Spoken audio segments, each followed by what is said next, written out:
Racers are off. And they're almost already synced. Wonderful.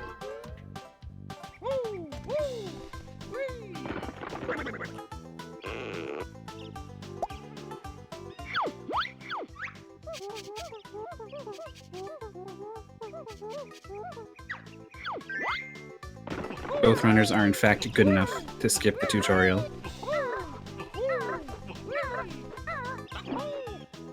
You're seeing this movement technique. Oh, Bandow missing this backflip here.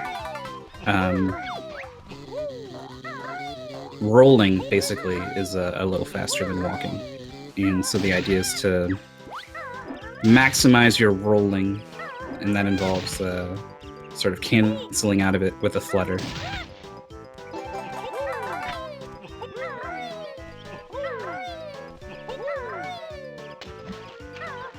If you thought Kazooie was annoying enough in this game, watching a speedrunner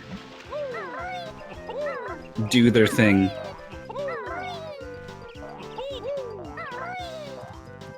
may send you over the edge. So we got almost getting the rat-a-tat-tat up onto the ledge. There it is. But getting caught up there just long enough for Bandow to get the old reliable backflip and take the lead by just a little bit.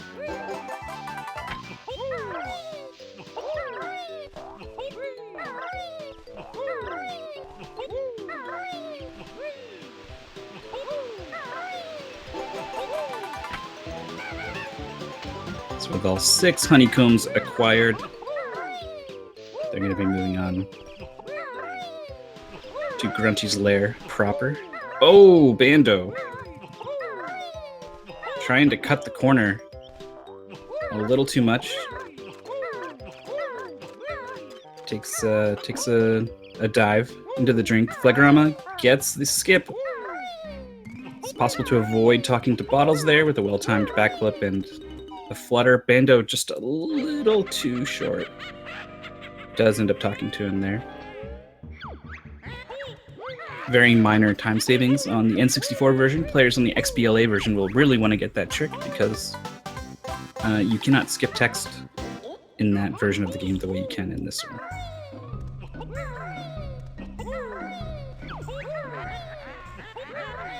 It's one of the reasons why that version ends up being slower. Probably the reason why it ends up being slower, despite having less lag.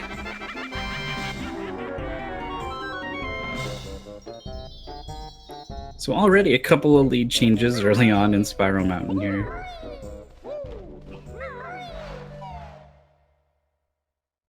But with a couple more moves, a couple more options and priorities available to the players, the run kind of starts good and proper here in Mumbo's Mountain. Flagrama having some trouble picking up one of the notes. This is pretty common. Hitboxes on some of these collectibles, not quite as big as we would like it to be sometimes.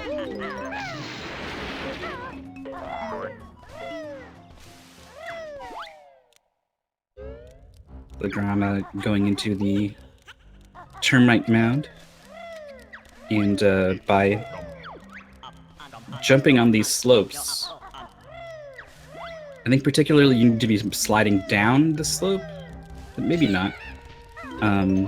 Lets you avoid climbing this as the termite. Flagrama getting tripped up just a little bit. Runner's now in sync.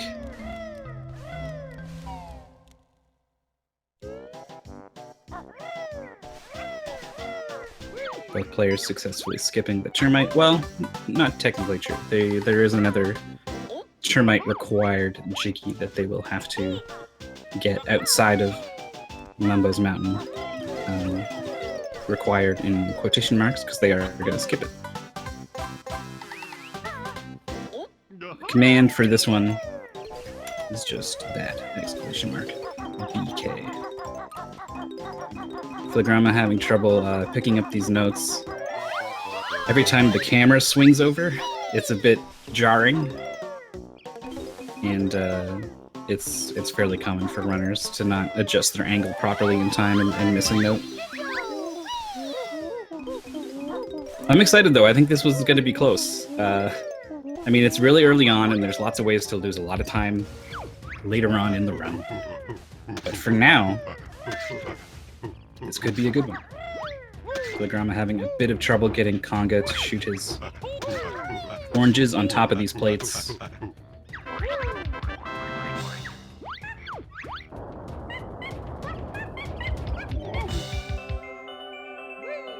Look how close they are.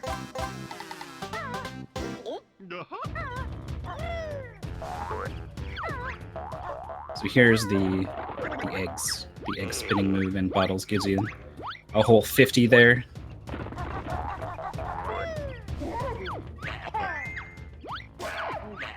Generally worth it for the minor time cost of going up to talk to him. Leaving so many Conga jiggies partially complete. Hits him twice and moves on. You'll see this kind of come together in a bit. Using the first-person view to line up that last egg.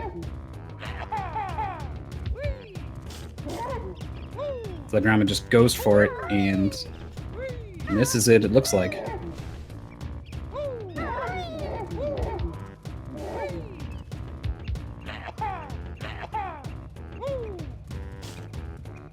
Trying to find Conga.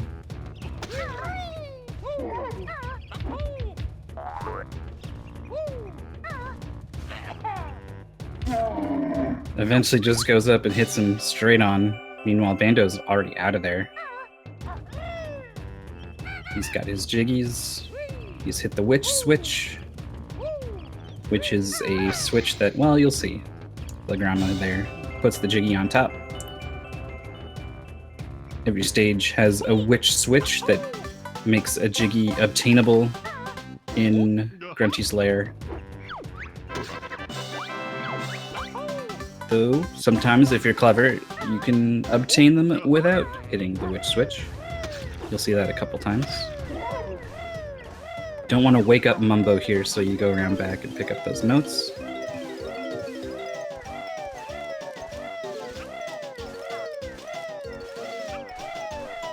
See if Bando can land these shots. Hitting each of these totems with an egg can be a little awkward. Gets it pretty much perfectly.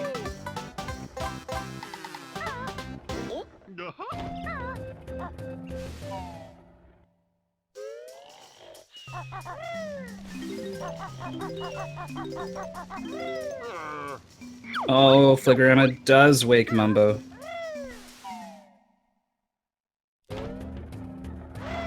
With 2 losses, I don't think he can recover at this point.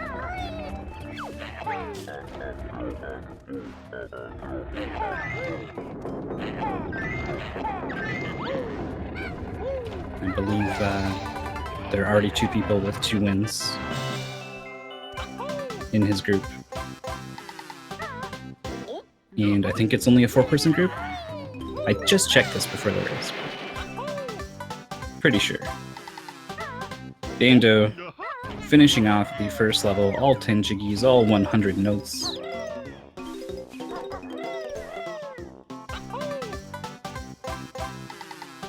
Alright, here we go. Skipping the termite, one final ground pound to just get the last little bit to climb up there. I really like that that whole sequence of moves.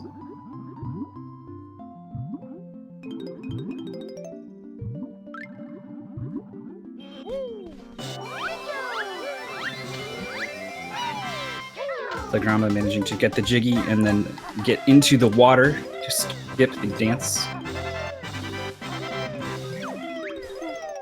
There are lots of clever ways to skip jiggy dances. Skipping the last one's particularly important. There's a bit of an extra... some extra showboating going on. Flagrama missing this climb the first time. This one looks good. Yeah.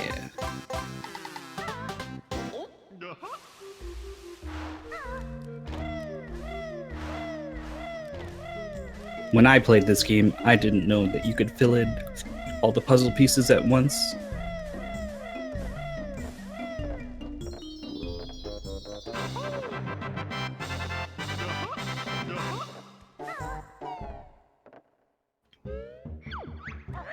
So our first significant lead. Players were rubber banding back and forth through Mumbo's Mountain, but Bando has come out on top by a good 40 seconds, maybe a minute. This is far from decisive.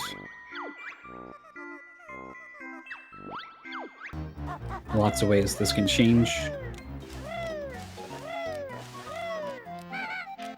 But for now, Bando enjoys a lead. Jumping off the tree and using that vertical momentum to get right into the hole on the ship.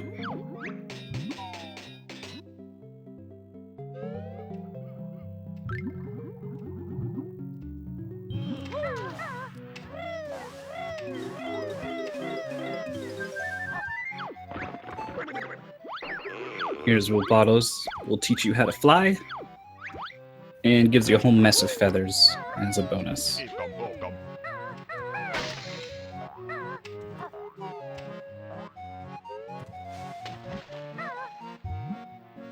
As flagrama enters Treasure Trove Cove himself.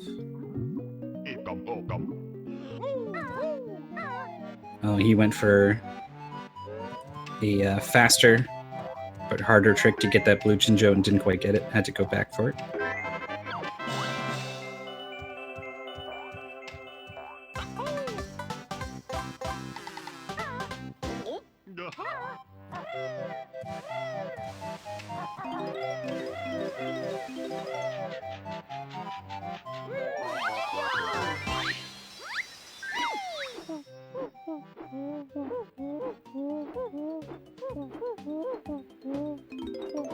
Alright, very difficult flying section coming up for Bando. Manages to get one note without touching the ground. Banjo can only fly, so he does lose the flight there. He can only fly from those flight pads, so in order to continue flying and collect various collectibles, you need to not touch the ground. It's fairly difficult, especially once you get inside that monster box thing. You can't even see yourself anymore, so it's pretty tricky. He did get the note though, so that's something. And he'll have plenty more chances at that technique later on.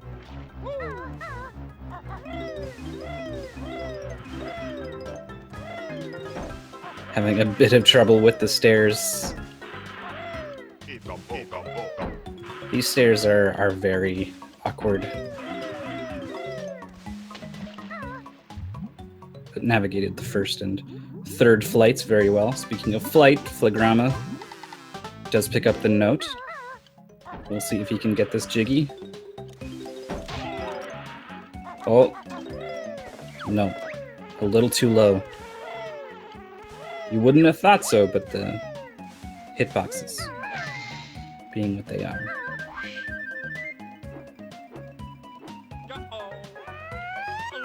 So there's a beak bomb. They're not supposed to have this move just yet. But again, Furnace Fun moves, adding various things to their repertoire. Beak bomb, obviously a very fast mode of travel.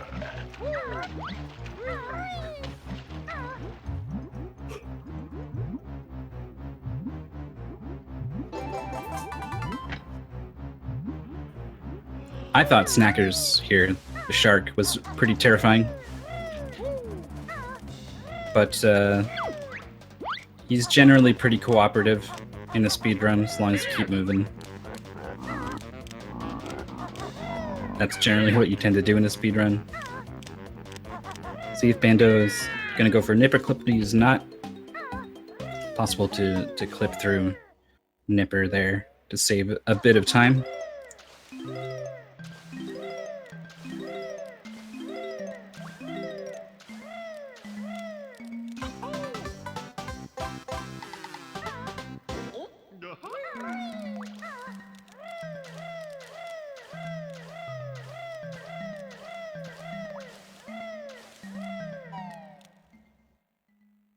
Flagrama is hitting this X. Both players have been doing this. I kind of want to call it a quest. I don't know. It leads to a Jiggy. It's a series of tasks where you need to keep ground pounding various X's that mark the spot, so they say. Bandow going to be going for this orange Jinjo. Nabs it. Well done. Flagrama's all the way up to the lighthouse, but I don't think he's taken a surprise lead here. I think this is a different route.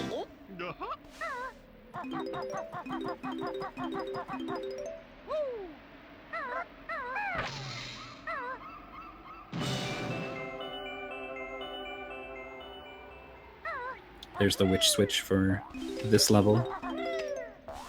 No idea if the Jiggy even exists inside the cannon.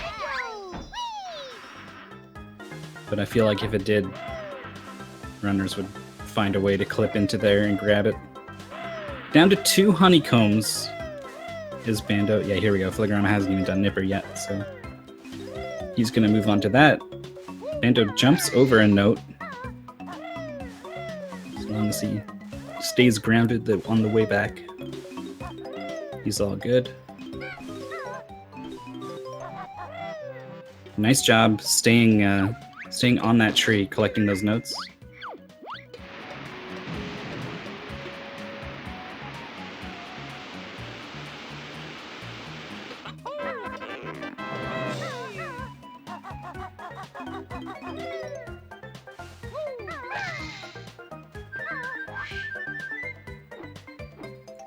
That opens the sarcophagus, the switch in Gobi's Valley. Bandow collecting various things here all at once, successfully without touching the ground. It's possible to go for a beak bomb there on the pink Jinjo and put you right near this honeycomb, but it's pretty tricky, and we've seen a lot of players crash or worse, so I can respect Bandow's safer and more consistent option.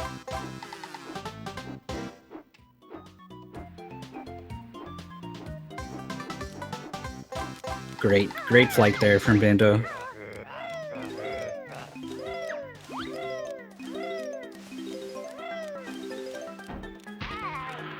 Oh! Do not want to die, though.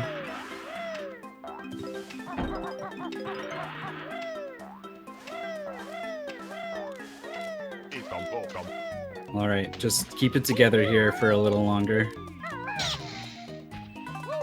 Only going to be picking up 1 health here.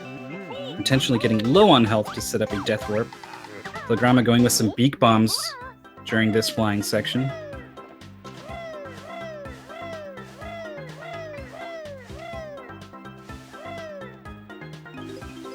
And he does touch the ground, so that is a bit of a loss for him. We'll see how he's gonna... Nice there. It's a little tricky to jump off of these pillars without touching the shock spring pads, whatever they're called.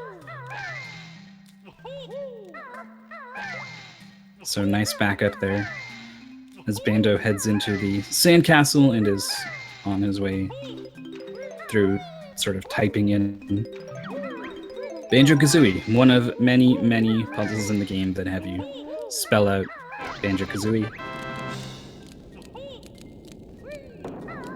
Gets the Jiggy, does not get the death warp.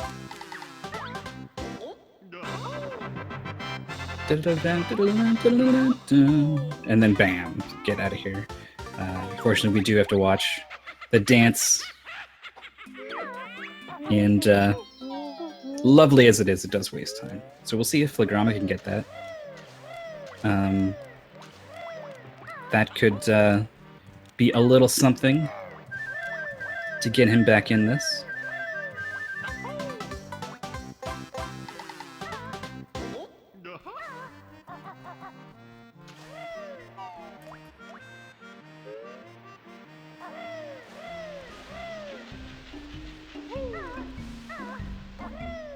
Bando continuing through Grunty's lair, having a bit of trouble navigating into the gigantic pipe, but that's because you don't want to be swimming, I suppose. You want to try to stay grounded on the sides of the pipe. Slight detour for a Mambo token and activating a cauldron, which will come in handy much, much later. Those are there to help you warp around Grunty's lair.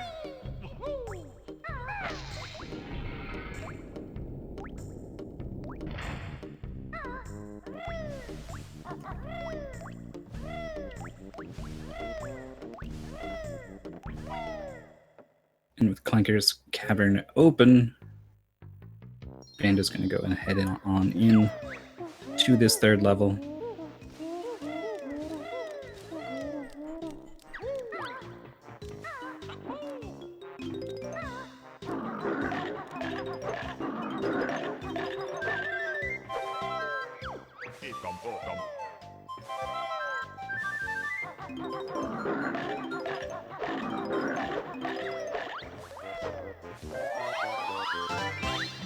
It's a little subjective, but I feel like the difficulty of the speedrun is in keeping with the difficulty of the game itself. The earlier stages being a little less complicated and getting more and more so throughout the game. Mostly, though, I think it just gets more punishing if you screw up. Rusty Bucket Bay and Click Clock Woods, two big offenders where falling off something can cost you minutes.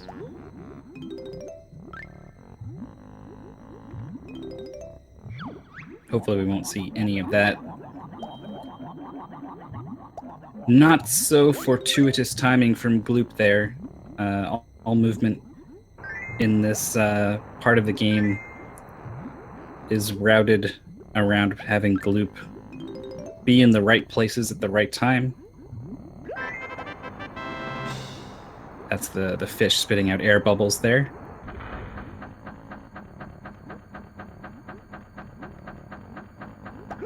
Yeah, turning this key releases Clanker to the surface.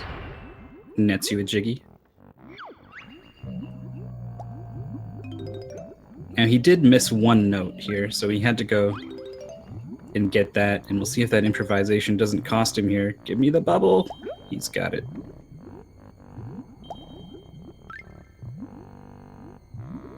Missing the note again. He might get an extra bubble here, but he's going to go straight up. And we're going to get a swimming high five here from these two players. Flagrama heading down, Bando heading up. Plenty of air to get to the surface.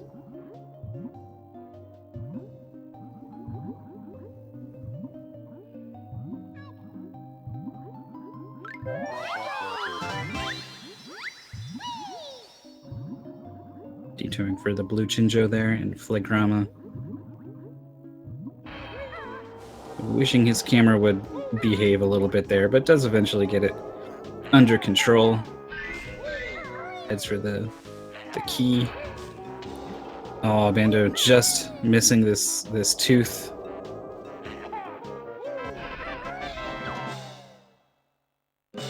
Does get it and knock it down. That's another Jiggy.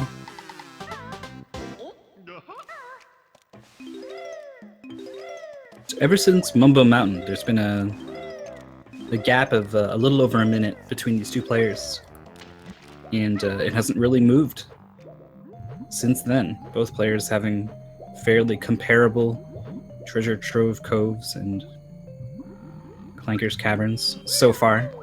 Coming up to this tricky ring section here is Bando I think it's possible to actually jump off of some of these aerial rings, like this one. Maybe not that one because you're backflipping. Oh no, look, there it is. We got to see it. Getting additional air keeps you on the surface longer, and that's faster than swimming. So we'll see if he's going to get a 20 here. Oh, just barely missed it.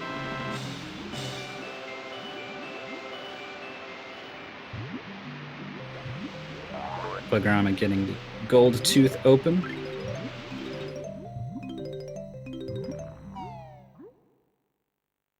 He's keeping step with Bandow here.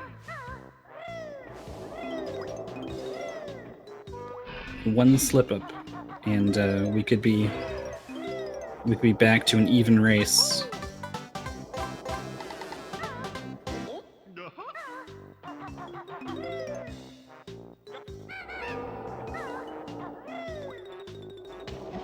See what kind of rings Flagrama has here.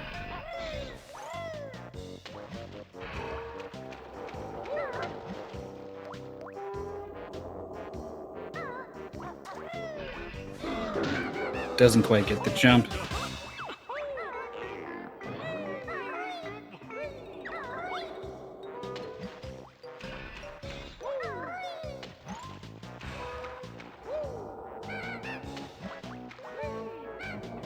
So he gets a 19 as well.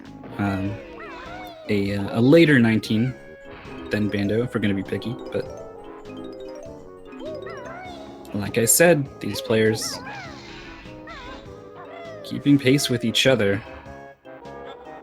through this first third or so of the game.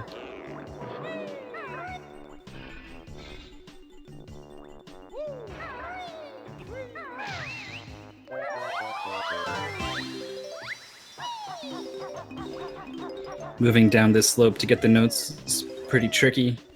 Kazooie moves fast enough that she will take flight a little bit and hop right over some of those notes.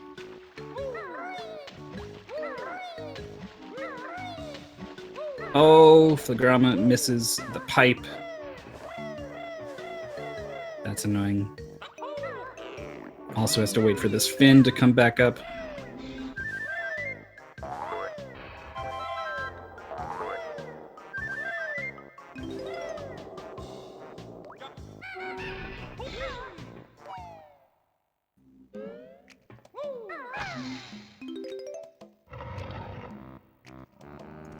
So we'll see how Bandow does in this pretty tricky situation here of dodging these blades. Gets hit once, but otherwise pretty good. It wouldn't be so bad if the blades in the foreground didn't still sweep in and obscure your vision. Nice beak bomb straight across there. And here, instead of using the gold feathers as intended, he's simply going to be moving on and off of this sloped surface on the right. And for whatever reason, the game is not able to properly track Banjo's hitbox.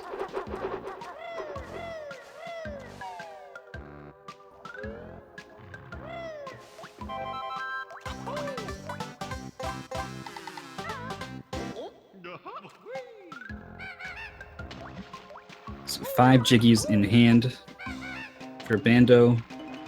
He's going to be getting out of this part of Clankers as Flagrama's just entering.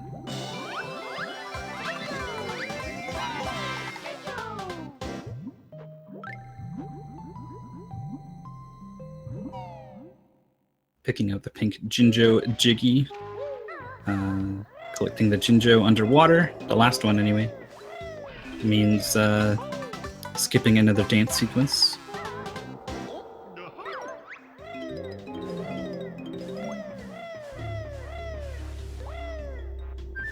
The Jiggies come pretty fast and furious here at the end of the stage. This is common for a lot of stages.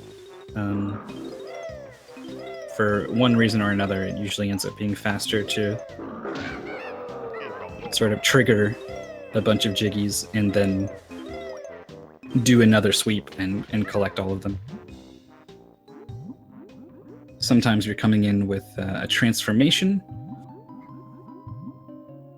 and sometimes you skip the jiggy dance, by the way, if you collect the jiggy while you are transformed. And I won't pretend to know exactly the reasons why for every other situation. And that's how they are routed.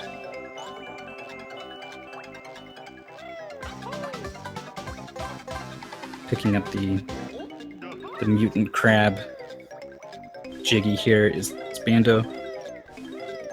Flagrama's getting into his Clanker's cleanup.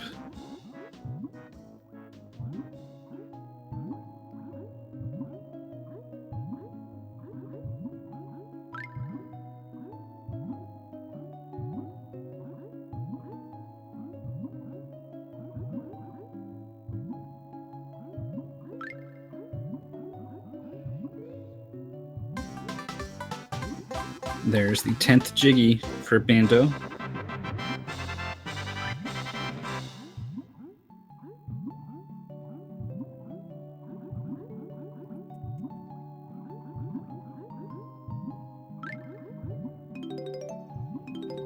Perhaps I should back up a moment and mention this is a 100% speedrun of Banjo-Kazooie. That means collecting all of the notes, all of the jiggies, and all of the honeycombs, like that one just there that Bandow got.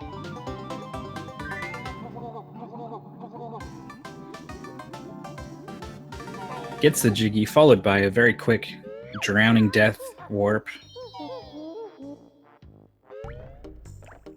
Bandow having a pretty solid run.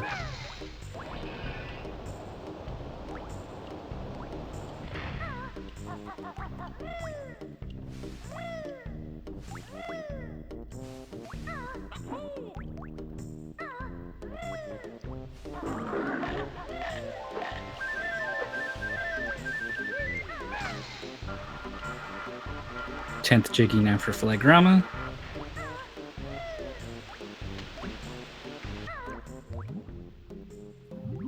As Bandow swims towards the Bubble Gloop Swamp.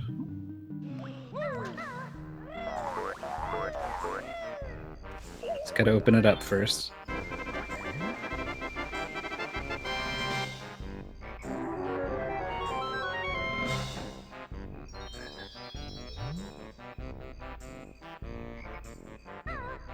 Flagrama misses the honeycomb. Get it before you drown. He didn't. No, look at it. They're taunting him.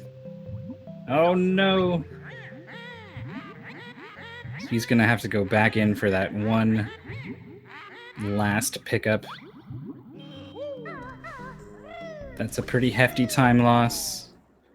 And very frustrating, the swimming controls in this game. Well, I mean, they're fine for... Like, you can't expect much better for an N64 3D platformer. But,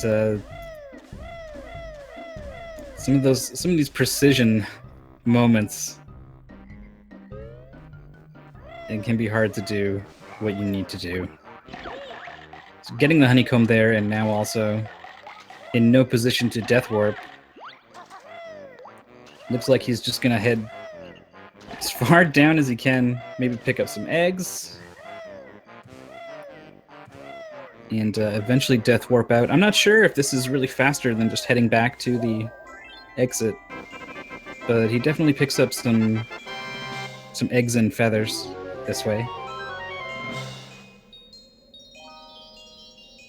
It's also possible that he's honestly not sure how that section goes in a speedrun, since you normally rely on this death warp.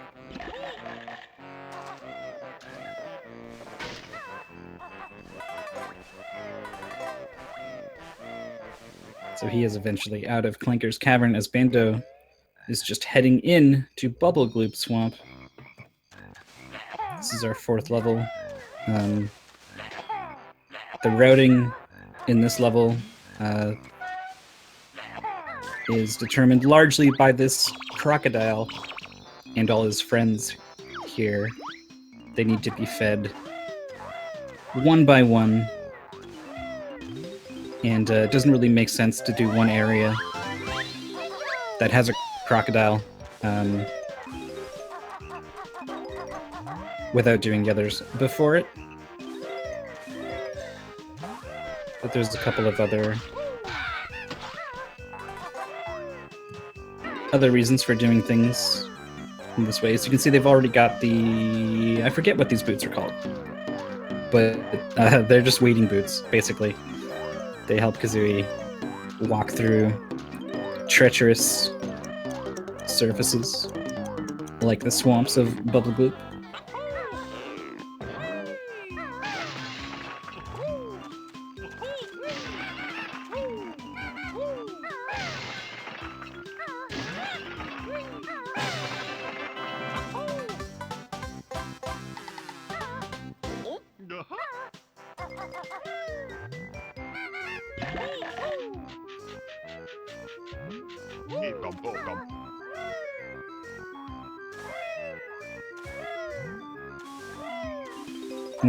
Doesn't want to skip that note. Nothing is worse than getting to the end of a level, realizing you do not have all the notes, and then you're not sure where they are.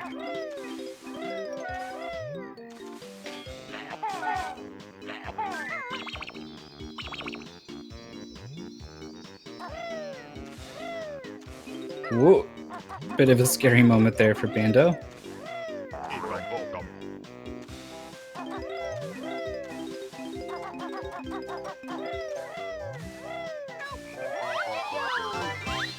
Flagrama opening up Freeze Easy Peak. I confess. Oh no, I did see Bandow do this.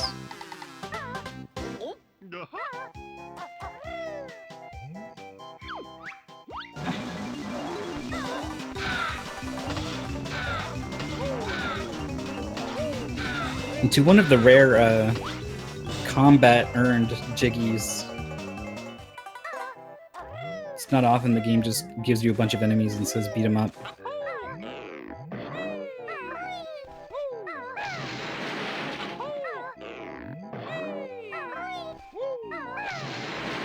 Thankfully, we've got a pretty big stash of gold feathers here, so that puts them down with no issues. Flagrama is entering Bubble Gloop Swamp. But after that mishap in Clinker's Cavern, he's fallen a little bit further behind. Maybe 2.5 minutes or so.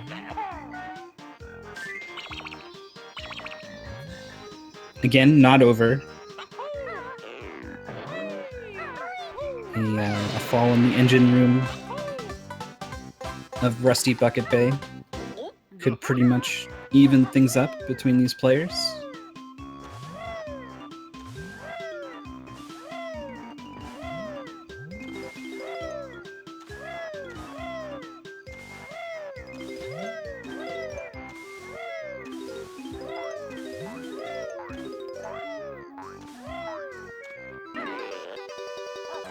Flagrama missing a cycle here, waiting for this leaf.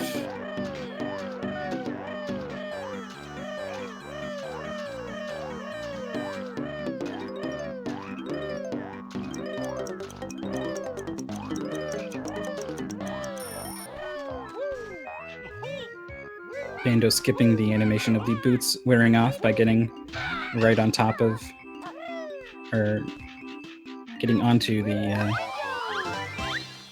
I guess that's a reed? Cattail? Anyway. Climbing that will cancel the boots coming off animation.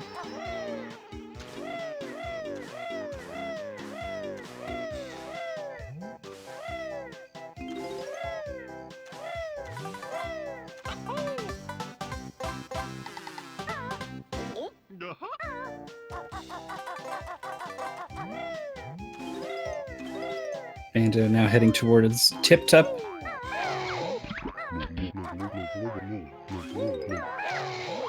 Actually, I forget which turtle is Tip Top, if it's the one inside or if it's the big guy.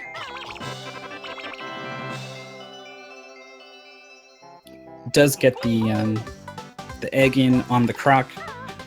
The ones towards the end move up and down pretty fast. Can be kind of awkward to time the egg, but he gets it no problem.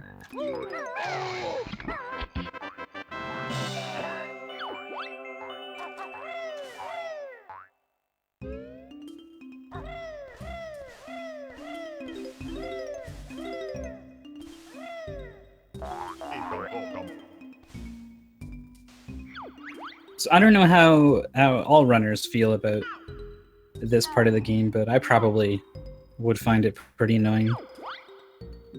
Bad luck in that first pattern there. These turtles are very spread apart.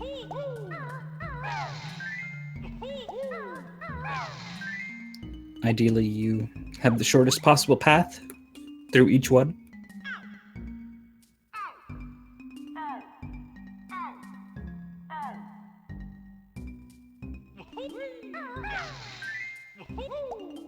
And I think it's pretty easy to memorize these first two. Sometimes the ground pound has a wonky hit detection on it.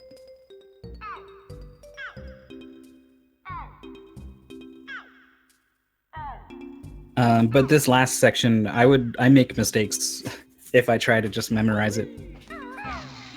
So I would probably need a notepad or something, and it'd just be an unwelcome addition to my speedrun. Bando does get it. Fairly good luck on the placement of his last turtle.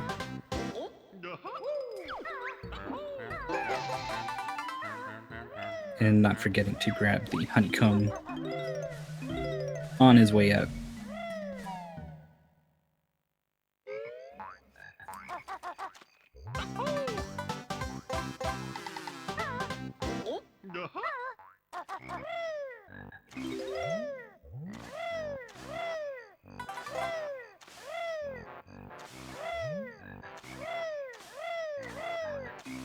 Flagrama after well, I'm having some trouble here with this crocodile in a pretty unique way. Normally you just have trouble getting the eggs in, but found himself on top of it.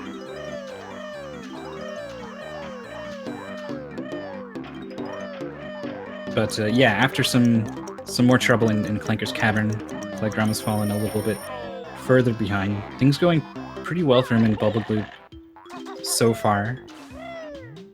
But Bando's not really giving him many opportunities to catch up.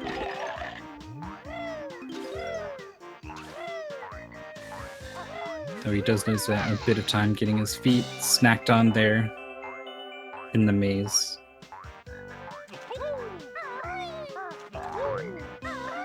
Does manage to stay on this ledge to collect the Jiggy.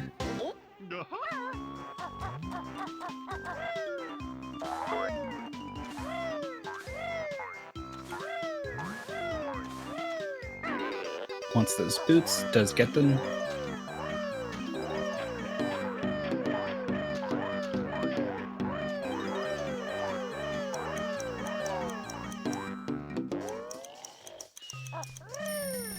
As Flagrama's halfway through his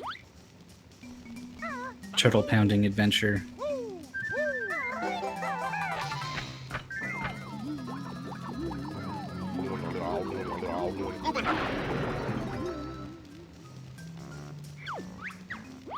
I guess this is our first transformation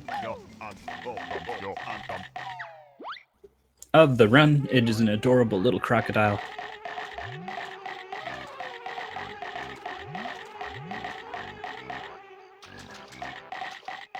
And a couple of things this crocodile is required for. One, dealing with Mr. Vile.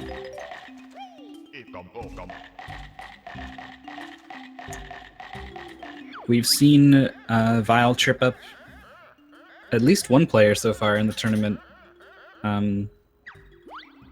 You'd think a timed minigame of this nature would be no sweat for a speedrunner.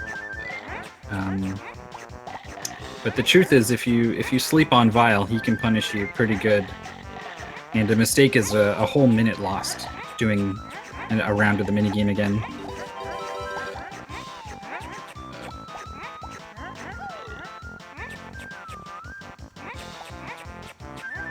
A couple of different techniques you can use. One is letting Vile take a lead early on. His AI rubber bands pretty heavily. So one of the worst things you can do is actually take a pretty big lead at the wrong time and have him kind of slingshot past you. There are, of course, these running shoes that I think are supposed to kind of be required for the last phase, but are not necessarily.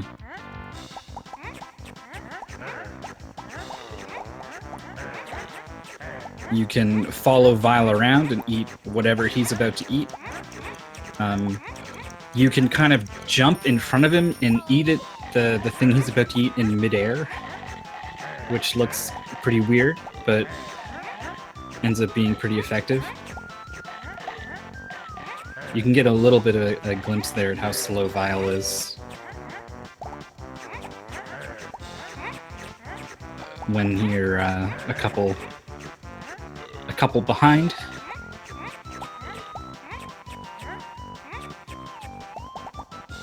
Flagrama heading into Mumbo's hut now.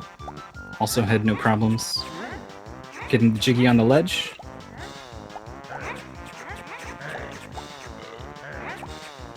Yeah, Pixel pointing out you lose more than a minute if it's your last honeycomb when you fail. Vile does take a bite out of you.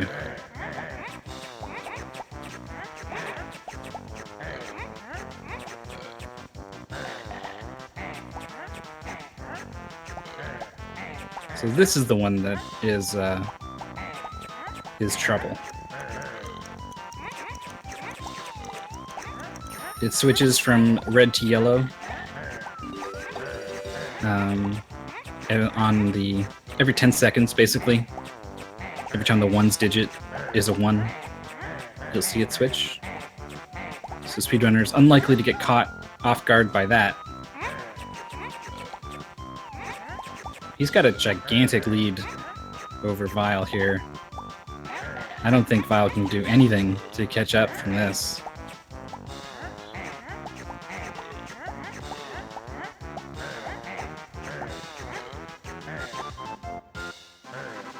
So no problems there as Flagrama enters the first round. If you were just joining us, you might think this race is pretty close, but this part takes so much time. 3 minutes for all 3 rounds. But we do know that that Bando's not winning by more than about 3 minutes. So I guess my guess of about 2.5 minutes is pretty accurate.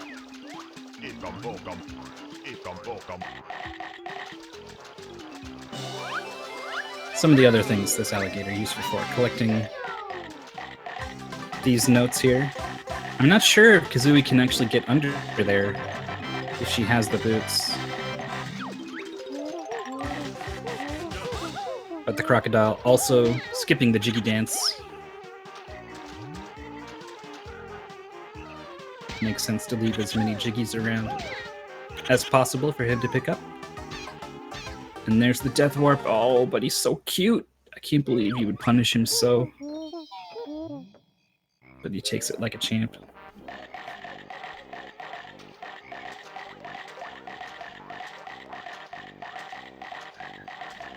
Crocodile also supposed to be used, I think, to get to the freeze easy switch. Maybe not. Maybe there's some boots. But either way, both players opted to just run along the slanted sides of the tunnel to avoid that particular problem.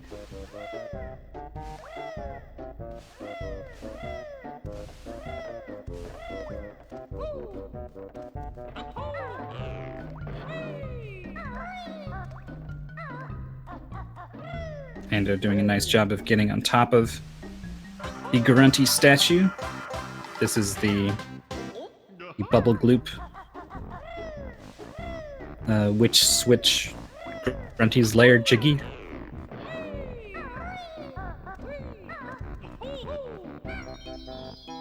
And with that, he's ready to move on.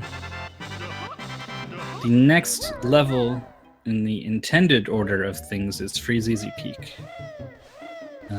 But as you can see, this area they're in is not so freezy. It's a lot more deserty. So the route actually calls for doing Gobi's Valley next.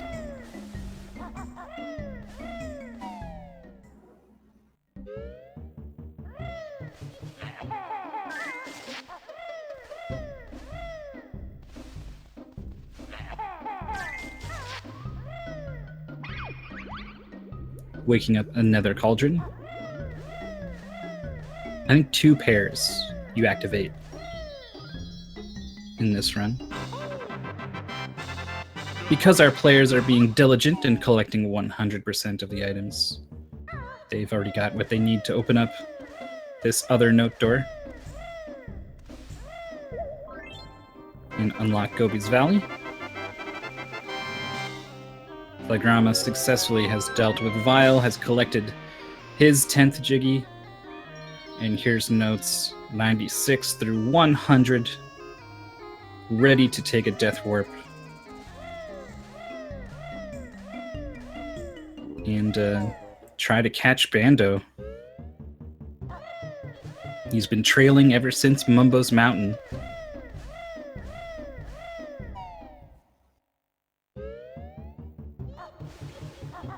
But other than an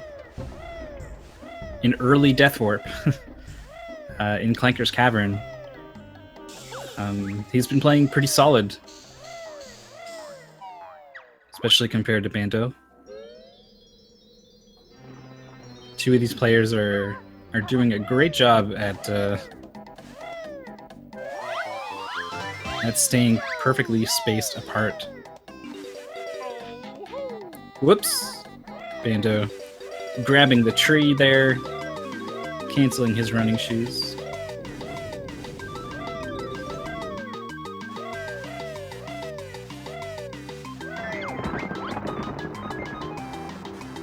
Opting to go straight into the sort of quest here to fly through some rings, except you don't really need to fly through them. You can just jump through them if you can get there. And I think that is the good luck for that particular spawn. These guys are a little random as to which ones pop up. And obviously certain combinations are better for the optimal route.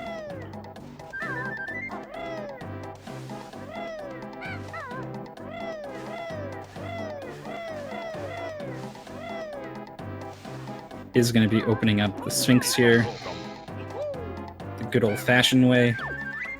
It's possible to do a clip to skip this whole sequence.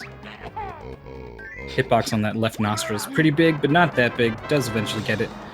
Clipping into this Sphinx is pretty tricky. It's finicky. There's some visual cues to help you, but it's pretty precise. It's unreliable, and you don't get many attempts at it before you die, and waste a lot more time than you would have saved with it. So generally, you'll only see really advanced runners go for that.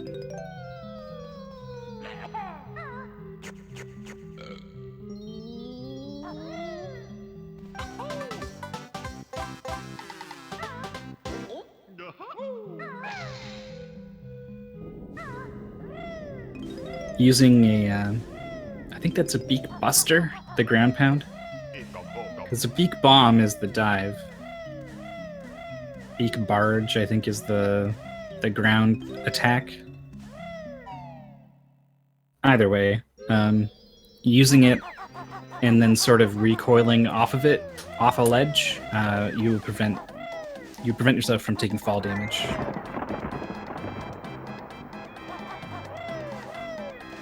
So Flagrama getting a different spawn there than Bandow.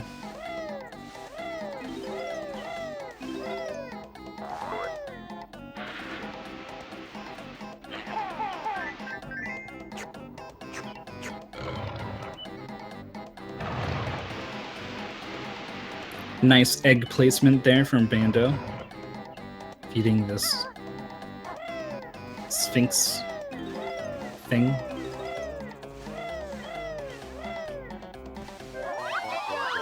Some eggs for breakfast, I suppose.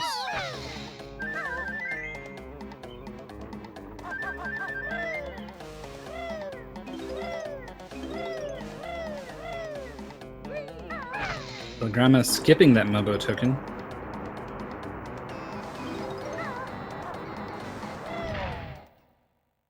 Hopefully he's got his own route in mind and doesn't end up needing one later on in the run.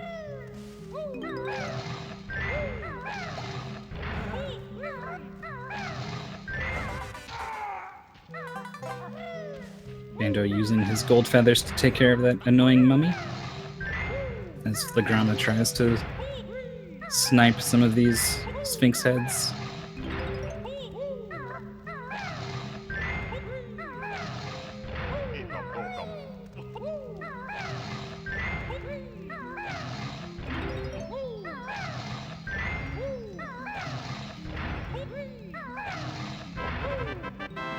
There's the 16th tile flipped for Bandow.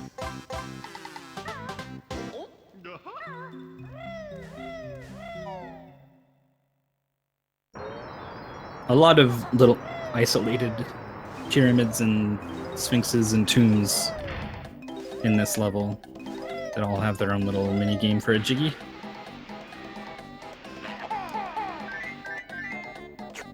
Another nice volley of eggs there from Bandow, raising the pyramid just a little more.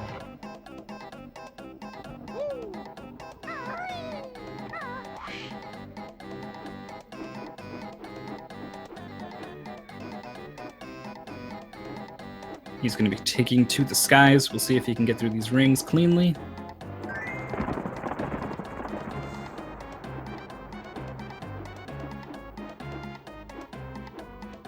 And he's going to be doubling back here, I think, for grab his Jiggy. He's going to beak bomb right onto this thing.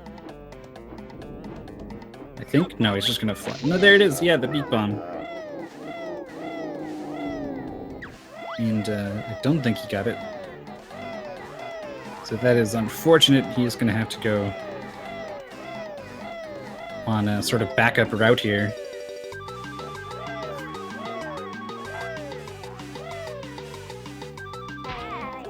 Ooh, not what he intended to do with those running shoes. Maybe a little unused to them if he's counting on getting that beak bomb strat on Grabba.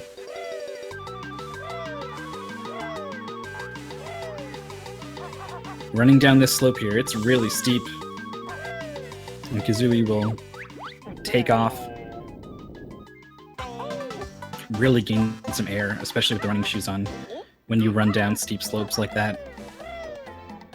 And you can't jump in midair, so tripped him up a little bit there, but he does recover. And now he's back into the air once again.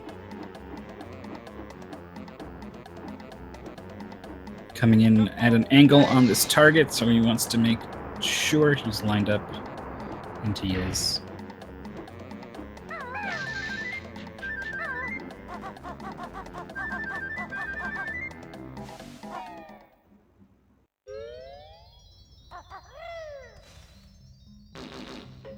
Oh, Flagrama's eggs all just a little behind.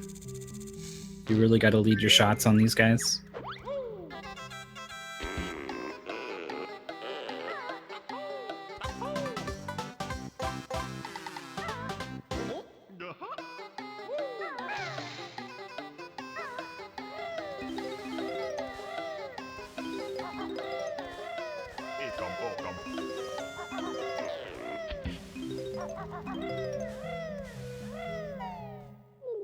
So Flagrama already into this flying section. Oh, doesn't quite get under the ring.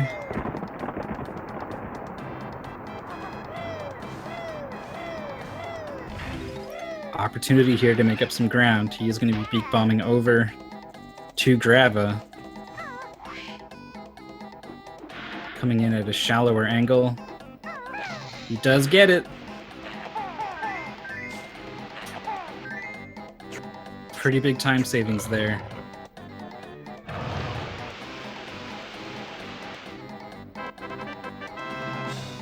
And he gets to come at this target straight on.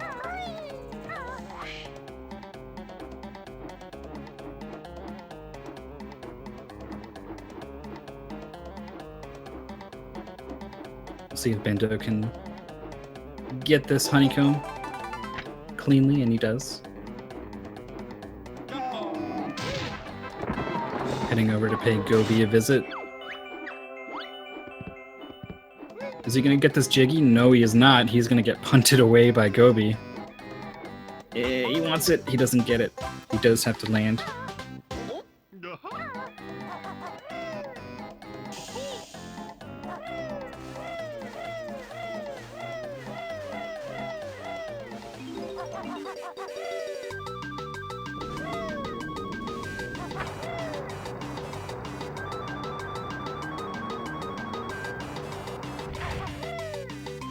Flagrama getting on top of the statue as it rises to go through the final ring.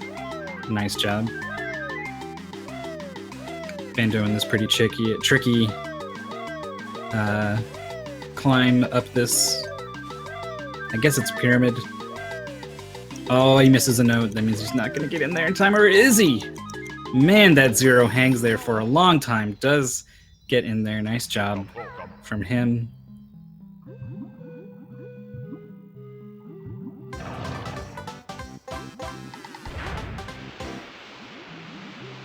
Collects the Jiggy to drain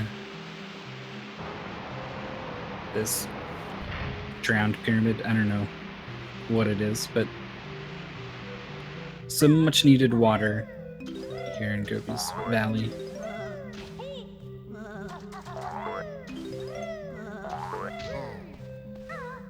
Mummy's doing a good job to camp on top of these notes. Thanks, Mummies.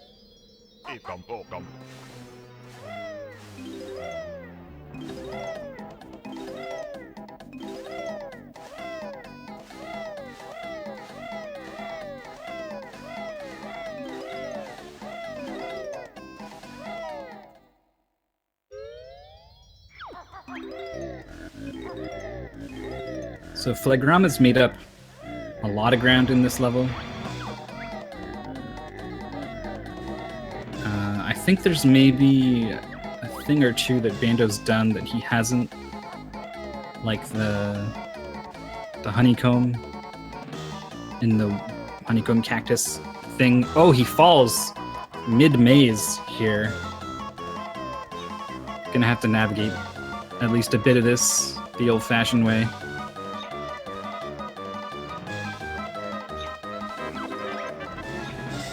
That music really gets going. It's only 30 seconds away into the timer, and it's still getting pretty frantic. Jiggy counts up on both players' screens 6 to 7, giving you an idea of how close these runners are.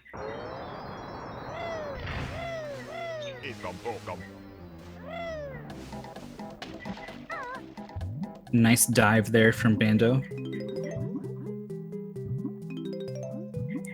There's a couple different ways to fall a good ways into water.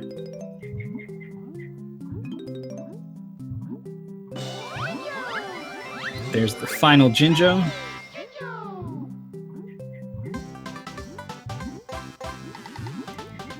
Yeah, Bandow is down to 1 health. And it looked like he jumped intentionally into some fire.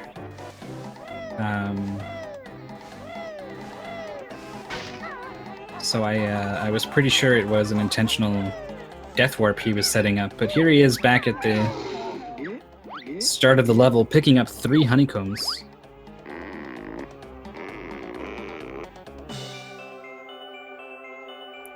You can take fall damage from the quick dive. Interesting.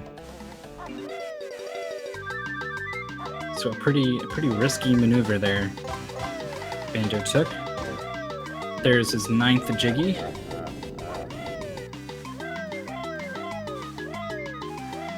And the 10th one's going to be going through these rings.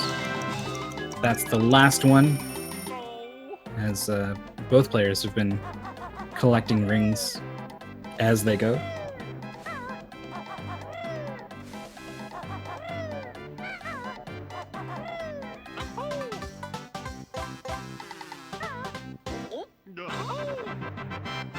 Jiggy number 10.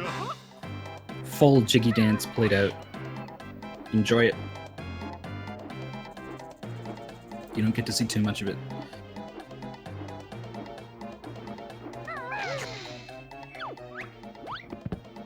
Is gonna track down Gobi to harass him one last time for that honeycomb.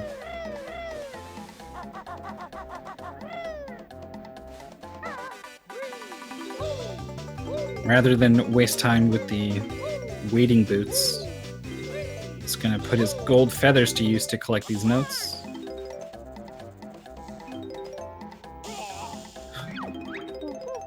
There's his 100th note, and there's a death warp back to the start.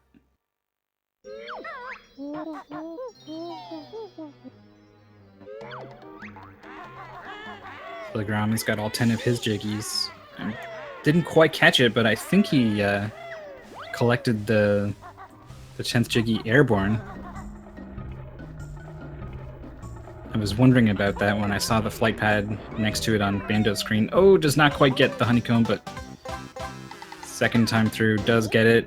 Gets hit a 3rd time on the cactus and loses his flight. So he's actually going to kill this enemy for a bit of health, and perhaps to let out some frustration. Oh, couldn't quite make up his mind as to whether to clear the gap or to pick up the wading boots. Ended up doing neither.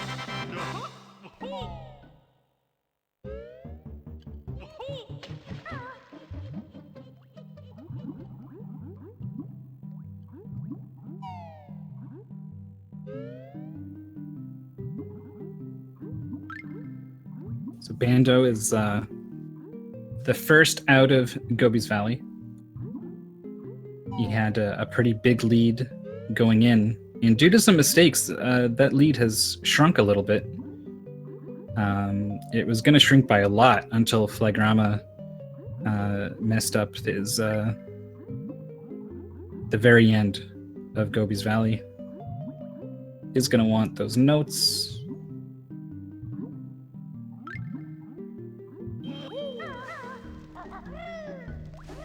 But still, overall, I'm pretty sure Flagrama's had a better Gobi's Valley than Bandow.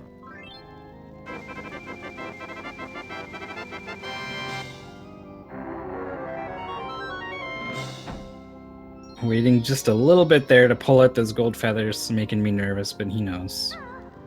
He knows what he's doing. 100 notes collected, his death warp, taking him out of the stage. And I wish I took some timestamps, but alas, I did not. So I'm not quite sure where these players stand in terms of how far apart they are from each other.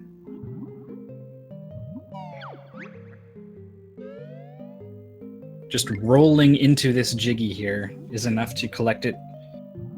There's a couple cases where Banjo kind of sticks his hitbox inside things where it's not supposed to be. And it's good enough to skip a whole witch switch in this case. Cutscene and all.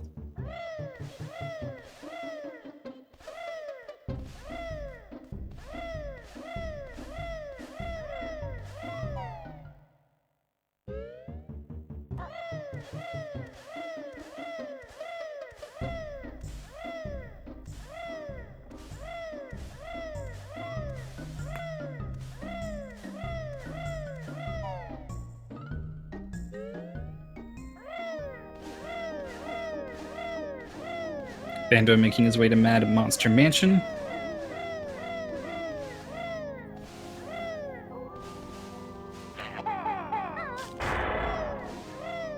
Just barely getting his eggs to connect with that gate.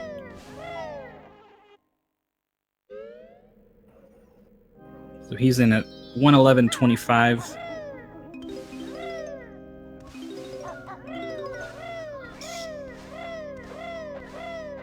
I'm not sure if you can hear the geese. Might need to close my window.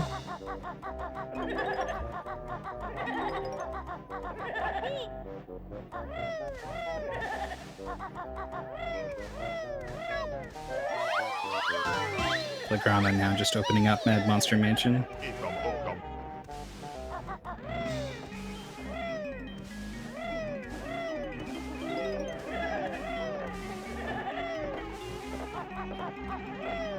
Trying to get on top of the hedge maze here, thanks to this. What is it? It's not. Is that a beehive? I forget what, like an artificial beehive? I'm not sure what to call it. But it's got health in it, and normally you break it open, but in this case we're going to use it to platform.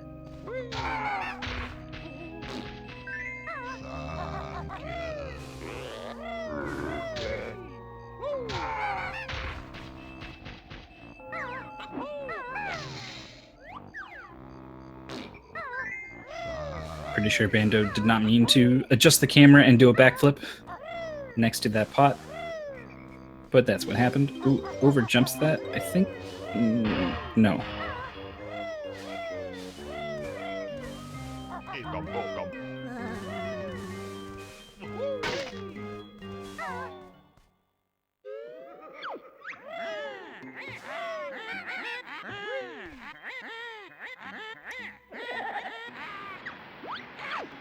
So now, someone pointed out to me that this is supposed to evoke a Ouija board.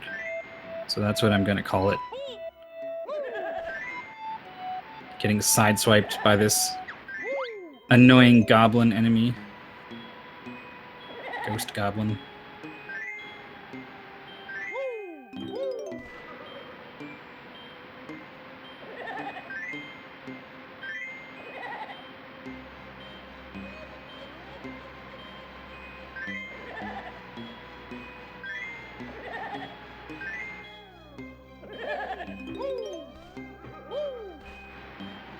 Actually avoiding the goblin by staying on the letters. And picking up the last note. Flagrama getting in at 114.07. And I think that puts him 2 minutes 40 seconds behind. So perhaps not making up as much time in Gobi Valley as I thought.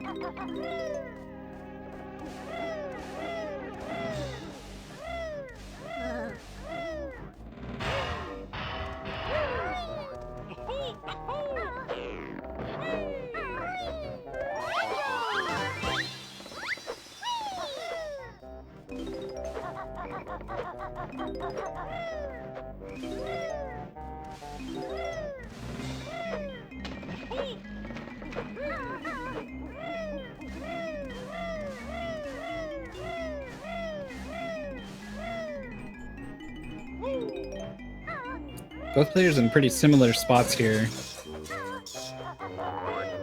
Scaling the titular Mad Monster Mansion. I believe they're taking fairly different routes through this level.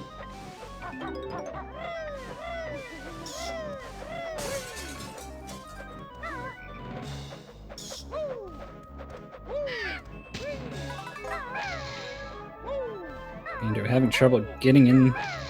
Oh! Yeah, I was like, there's no way he's just trying to get in there. Doing a nice little clip there through the eavesdrop.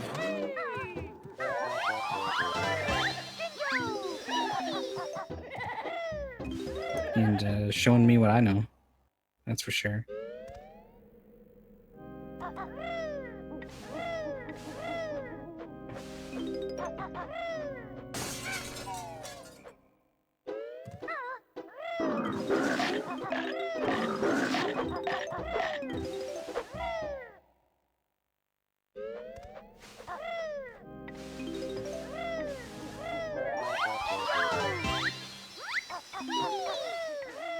So if you just stepped away and you're wondering how flagrama made up so much ground,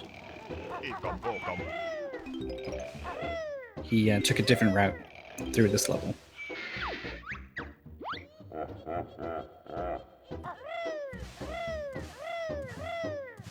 So both players waking up the ghost.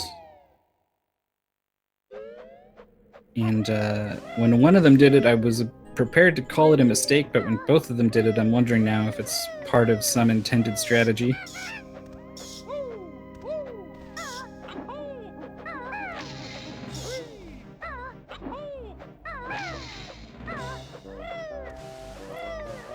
I love the idea of Banjo-Kazooie on a promo VHS. Yeah, I don't know. I couldn't imagine why there would be some sort of way to get that where that would be a good thing. But it was indeed bad. Both players fell and triggered the ghost. Both players had to double back. And now, you'd think these runners incredibly synchronized. Moving on from Mad Monster Mansion. But flagrama is going to head into the hedge maze and do some of these things that Bandow has already done. Although Bandow's going to do some things that flagrama's already done. Flagrama's already been down to the cellar.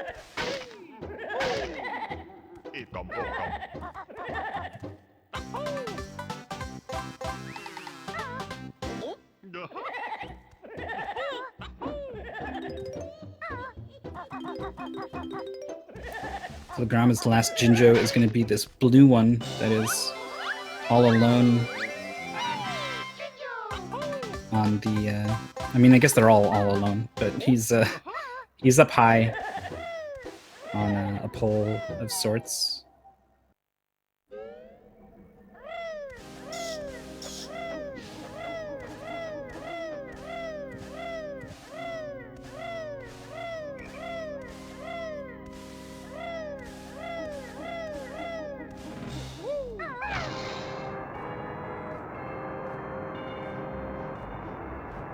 Bandow opening up the church.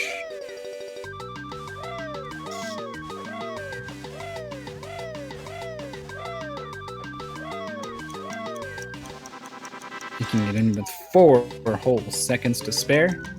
And yeah, often weird race times are the result of time zone differences. I'm not sure where both these players are from, but we've had a lot of players in our tournament be across the pond over in Europe. Some are East Coast, some are West Coast. The worst is when a West Coast player has to make a time to play a European player, especially an Eastern European player. You're like, well, it's midnight for you and I need to rush home from work, but we can make this work, I guess. Or maybe these guys are just early risers. Who knows? Bandow heading into this Moat's Hand section, misses the key there. Thankfully does not have to reset and play the whole thing again. Nope, this tournament is open to players from all over the world. It's an international tournament. And players schedule their own matches with each other. So sometimes weird match times are the result.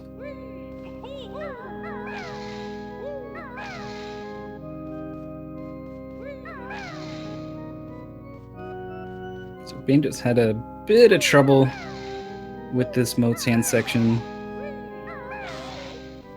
Missing a couple of notes there.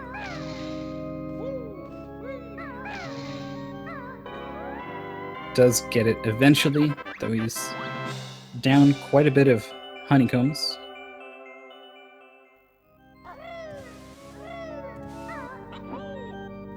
There's the final Jinjo for flagrama.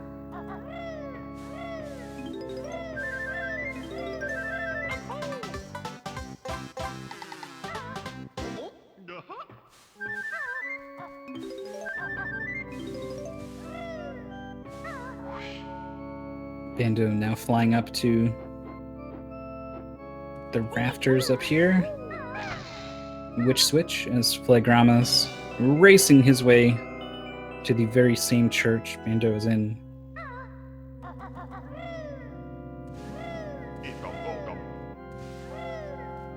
Also honeycomb up here.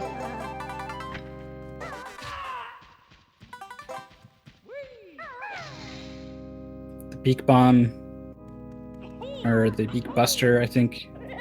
The ground pound, using the recoil on that to refrain from taking fall damage. Didn't quite get up on this ledge as fast as he would have liked. So Bandow's going to wait for the ghost to come, take it out with a gold feather.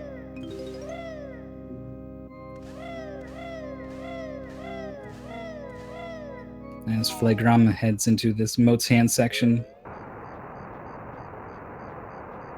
We'll see if he fares a little bit better. Chance to make up some time over Bandow.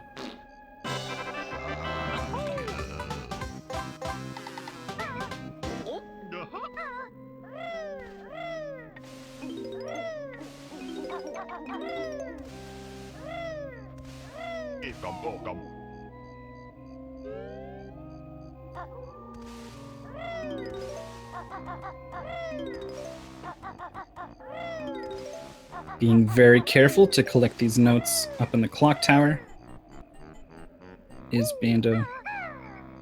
Oh, the beak buster not quite getting him the height he needs. That one will get it. This flagrama has a pretty quick mote's hand. That's a bit of time made up. Certainly not the 2 minutes, 45 seconds that he was down coming into this level.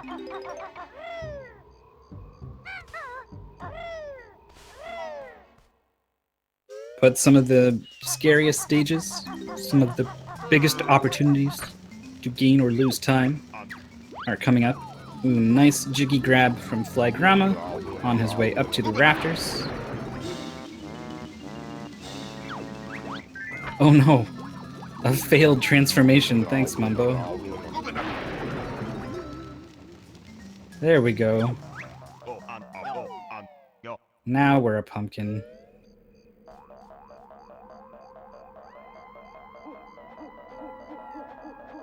Also getting the beak buster fall damage avoid move is flagrama, who also gets up on this ledge a little faster. So this ghost is not a problem. I mean, he's almost a problem.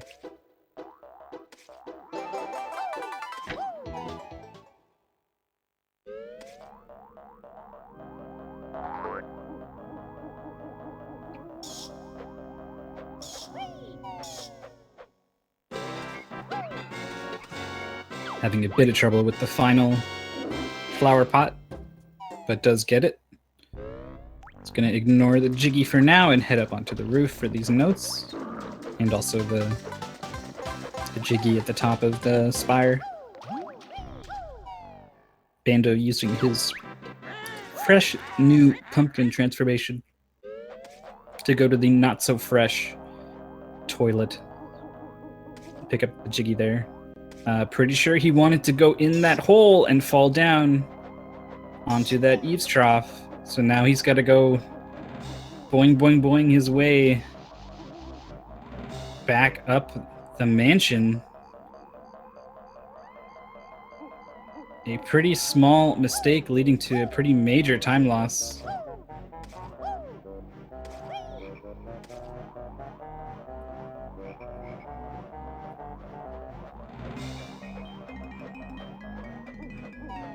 does get in there this time.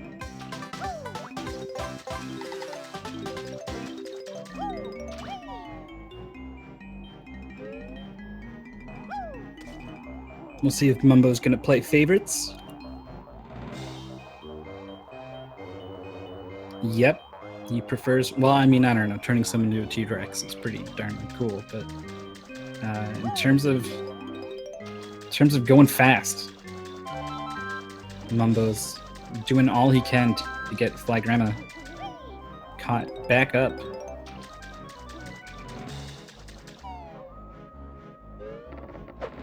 He's still a good ways behind. But if he can manage to not fall in this pumpkin section, I think he's going to be only more like a minute and a half behind. One last note for Bando. There it is. 100% acquired. Death warping out.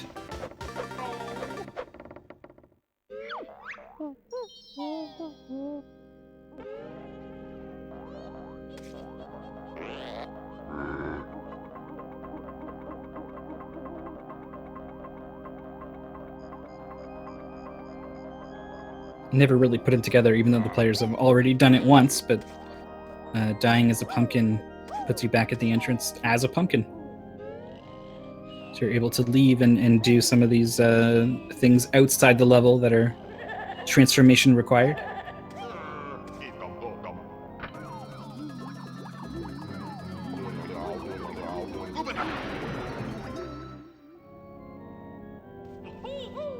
So let's do another timestamp here.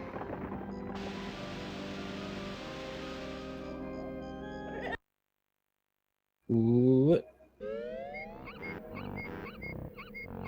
Resetting his game there is Bando. Catching me off guard, but seasoned Banjo players, probably not at all.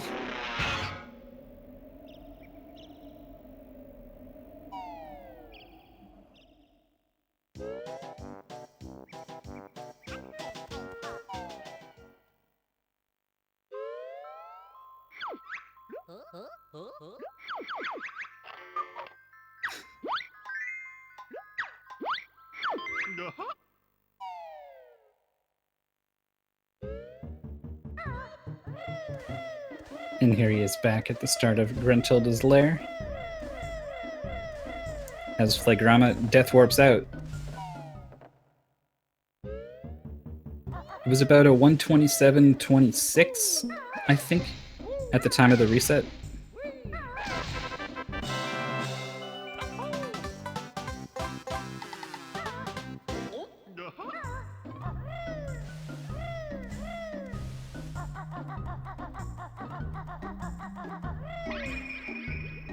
So if Flagrama were to get, for example, a 129.26, he'll only be 2 minutes behind and will have made up 30 seconds. In Mad Monster Mansion. And looking like it's going to be more like a minute 50 seconds behind.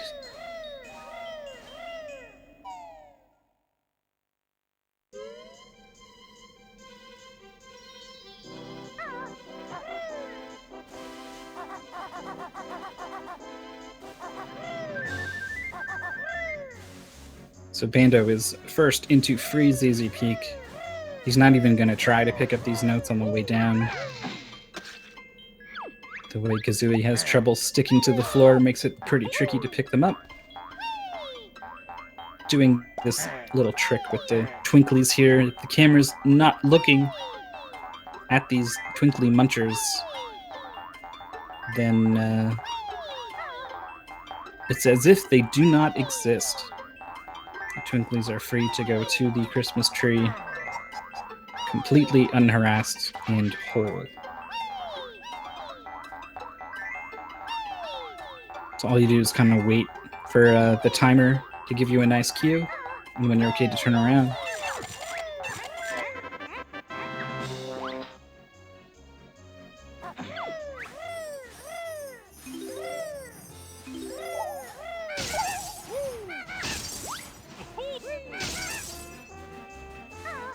taking out the ice cube there. Doesn't want to deal with it while trying to hit this on switch.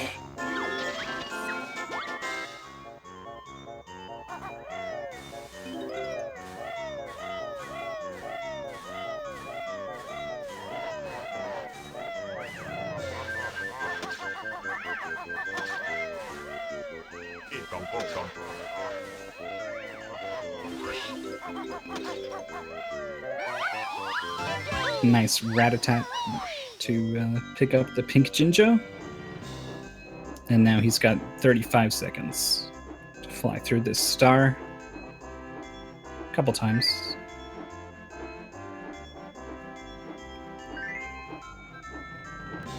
It's possible to do this thing where you kind of get held up on the star and turn around and then go right back through it.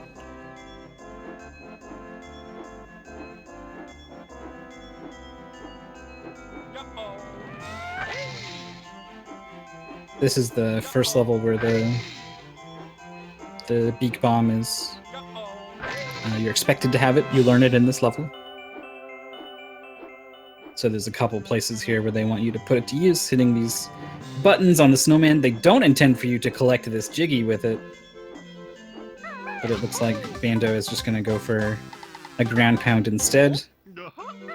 And there's also some snowman enemies that you take out with the Beak Buster. Wow!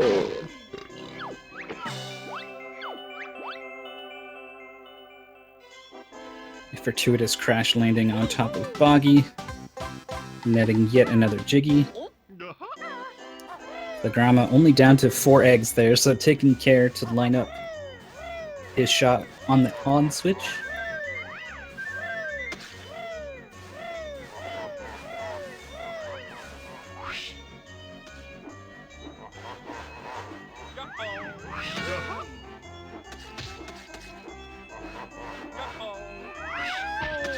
Ooh, went right through the hat on that snowman. The snowmen kind of lean back when they throw the snowball, changes their hitbox. It's possible to go right on by, like you saw there. Bando gonna head into the Christmas tree now.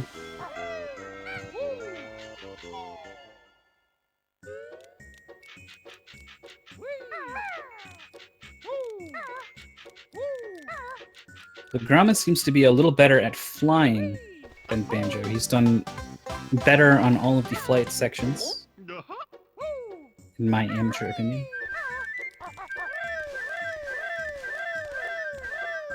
But Bando, obviously, with this lead,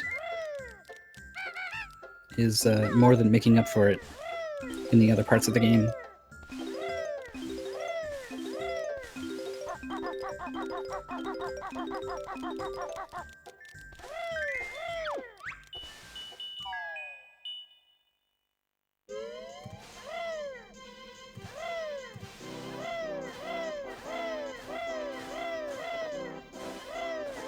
Flagrama sneaking back and forth to try to pick up some of these notes on his way down the cliff.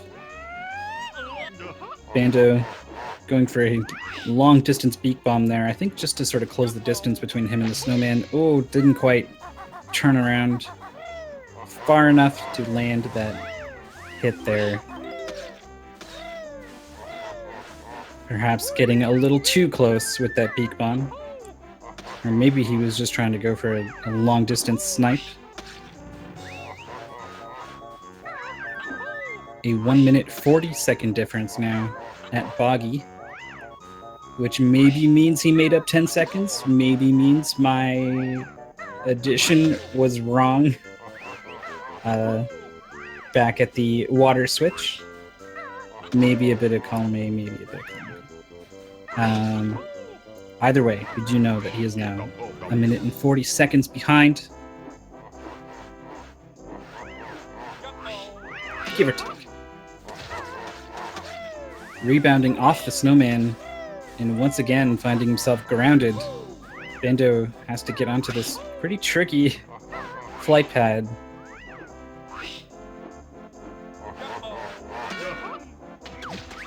Manages to go right down on top of the snowman, but does get him. Though he does lose flight once again. So here comes Flagrama. Hits the snowman and also gets grounded there. He's going to go back to the present flight pad rather than the rooftop flight pad. And Bando, once again, having trouble getting on there. Finally does. Really just wants to be done with this section.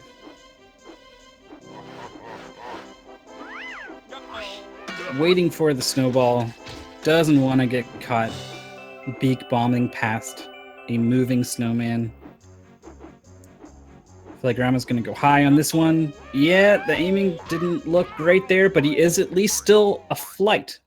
So he's going to be able to turn around and land the hit on that snowman.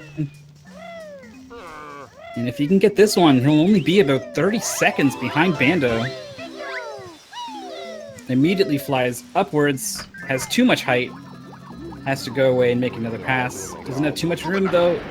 Does land it. Nice job recovering there. About 30 or 40 seconds behind. We'll see Bando leaving Mumbos at 137.04. We have a interspecies high five between these two players.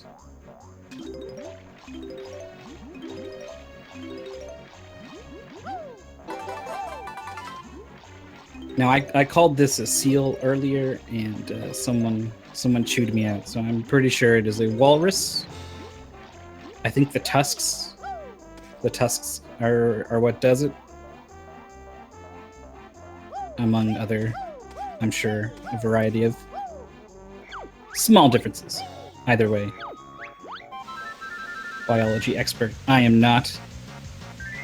I'm not even a banjo expert. Whoa-hey! Whoa-hey! Whoa-hey! Whoa-hey! Alright. That's all you're getting out of me. But you guys in chat, feel free to keep it up. We got the boggy race. It's kind of a set amount of time. I mean, I guess if you go faster, boggy will also go faster, and that can kind of speed things up. But generally players opt to pick up items along the way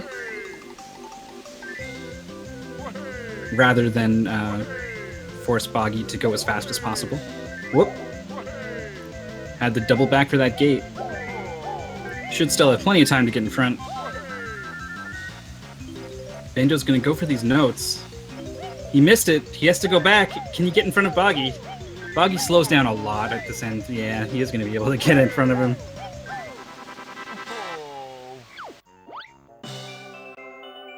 Flagrama having some fun here with his boggy race. Now, if you've been watching a lot of A Link to the Past randomizer, the conditions for that, because part of the game is not knowing where the items are, the runners are not allowed to know where each other are and what they've been doing. Here's Flagrama a little behind Boggy. All right, there you go.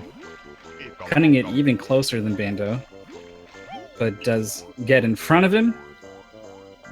That is, it's about a minute time loss if you lose to Boggy.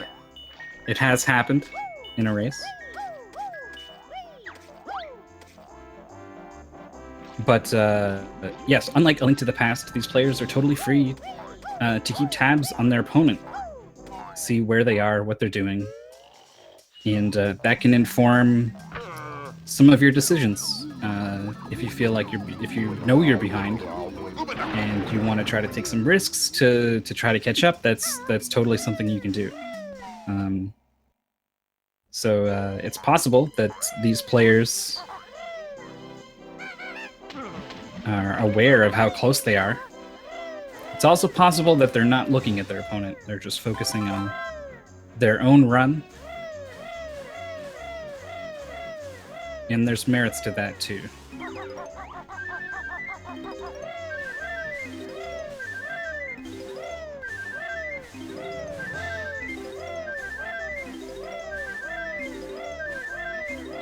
So climbing the scarf now.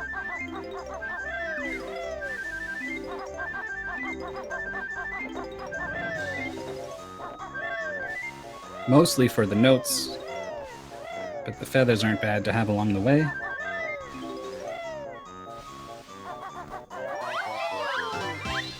Getting the blue Jinjo on the broom as Flagrama gets to the bottom of the scarf himself.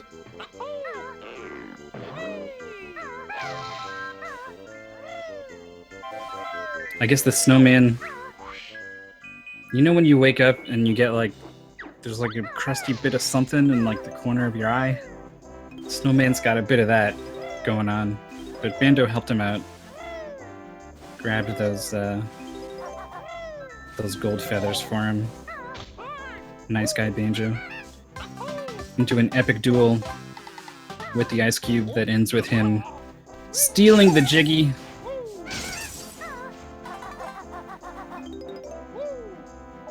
And leaving him half dead.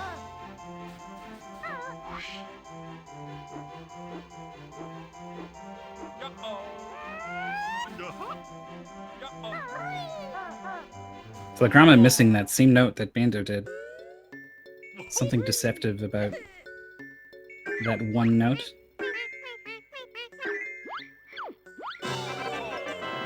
Bandow being the father Boggy never could.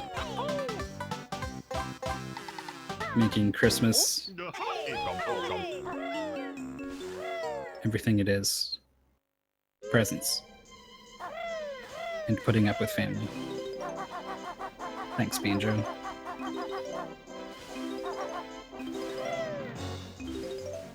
So he's moving on. He's finally collecting these notes here at the start of the level.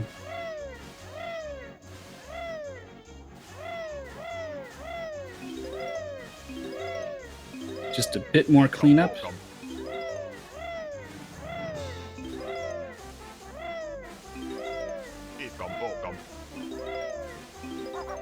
And both players will soon be done with Freezeezy Peak.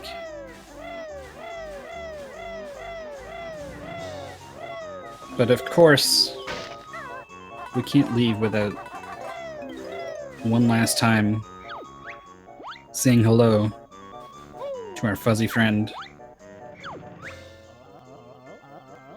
Actually accepting the race this time.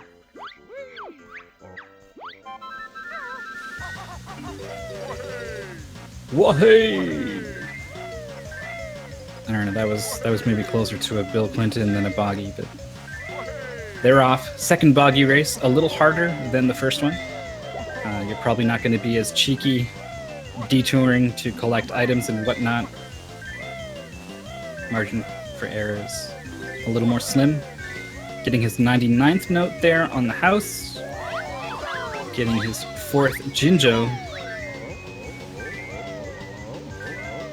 Fairly far behind, but the rubber banding lets you catch up.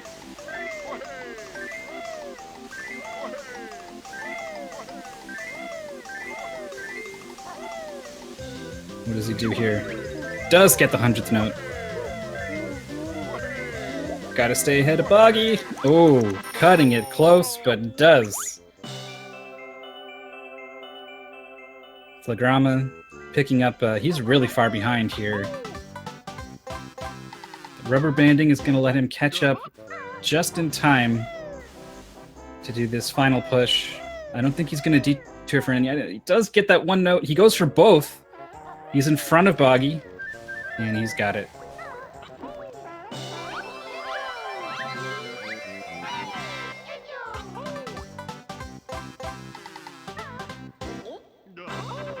Banjo picking up the 10th Jiggy there in Rosa's lair, I think it is. I don't know why she hates bears and birds. Wants nothing to do with them. But, that's her, so both players being an inconvenience to poor Woza. But, they've got a mission. Bears do eat walruses, that's true. But I don't know, Banjo's not a polar bear, so he probably doesn't even know what to do when he sees one. Plus, Banjo's a good guy. So, Bandow death warping after collecting the honeycomb he has done with Freezeezy Peak. And a couple of tricky things coming up here. in this Prentice Lair section.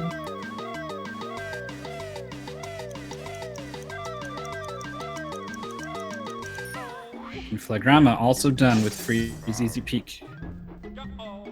Bandow does get airborne beak bombs, the glass eye of Gruntilda. And he does land and touch that eye. We'll see what flagrama does.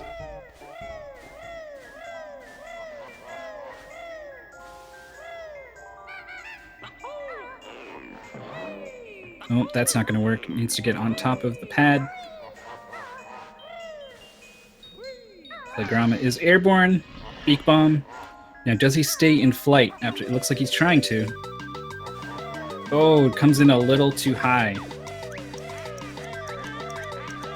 So both players are going to have to double back to this pad once again.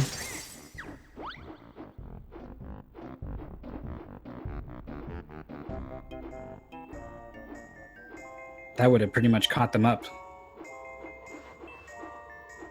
And now with a well-timed beak bomb, able to pick up the Jiggy through the wall.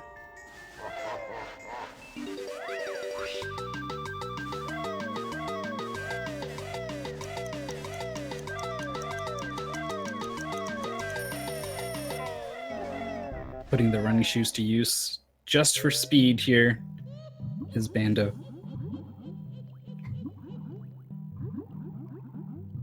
Whereas flagrama needs them to get to that flight pad in time. It's his turn to grab this Jiggy through the wall.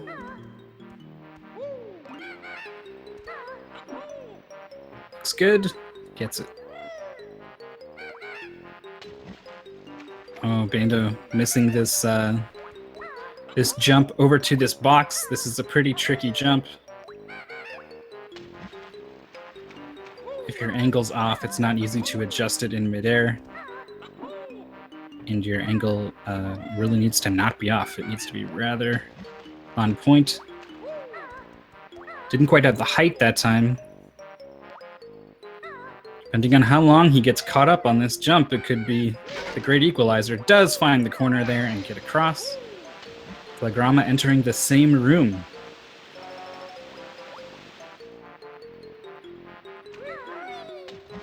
Opportunity to make up time here. Flagrama first try.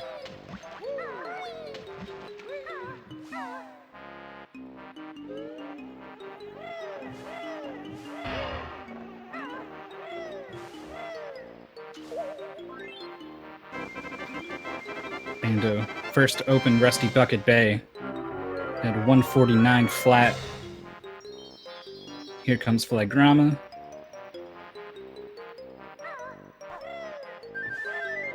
High five from both players. And 149, about 16 or so. Only 16 seconds behind in Rusty Bucket Bay. These players were neck and neck through Spiral Mountain and parts of Mumbo Mountain. But by the end of Mumbo Mountain, Bandow had taken a fairly significant lead of over a minute or so. That lead grew in Clanker's Cavern and Bubble Gloop. It was more like 2.5 to 3 minutes. But due to some slip-ups, pun intended, in Freeze Easy Peek,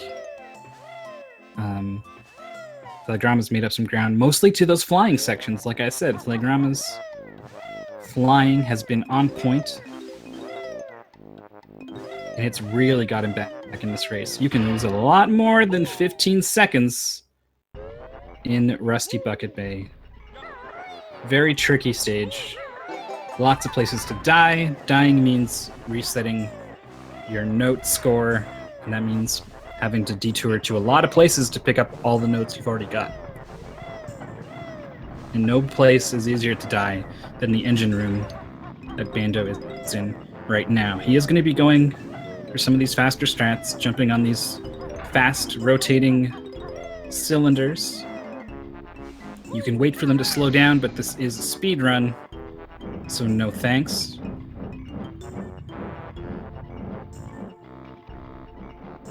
flagrama is it's getting some angles coming off these cylinders, but he is, oh no, no, no, no. Oh, 16 seconds apart. And now, perhaps closer to a minute, 16 seconds apart, unless Bando has his own troubles getting through here. Trying to line up this damage boost. Does get it.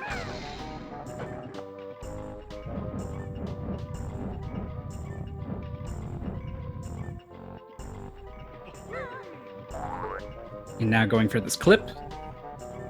This clip was a mystery to Banjo players for a long time. But eventually someone kind of figured it out.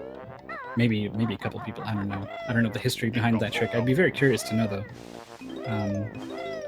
But getting it rather quickly, and a lot of players can actually get it rather consistently. Bando is moving on, able to collect the Jiggy with plenty of time to spare.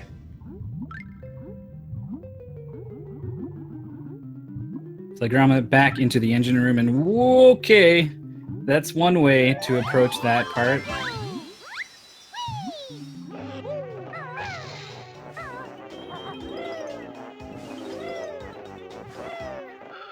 See how long it takes him to get this damage boost. Looks good, nice. Saving a bit of time over Bando there. But not nearly all the time lost from that death. So early on in this race, I called out Rusty Bucket Bay as one of the major places where a big swing like this can happen. And back then, it was looking like Flagrama was going to need something like that to happen to catch up, but then he did it through the merits of strong play and a couple of missed beat bombs from Bando. And now, Rusty Bucket Bay has ended up being the swing that he doesn't want. Going in Bando's favor. It's not over yet.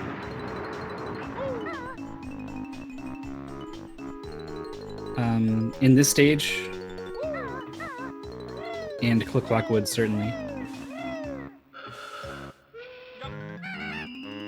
But that the person this far ahead after the engine room is a lot more likely to win than the person this far ahead before the engine room.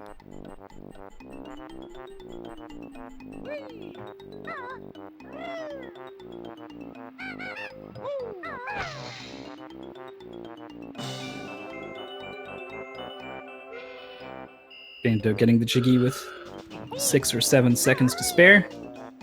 As Bando falls into the boss fight, it's possible here to get a kill on this boss. A quick kill of sorts. Or, I don't know what it is. But he's got the Jiggy.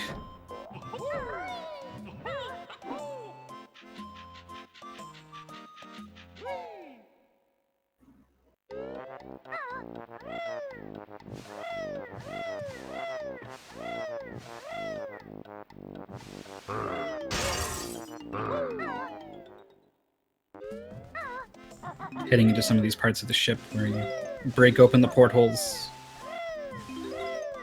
I definitely struggled in this stage because of these things.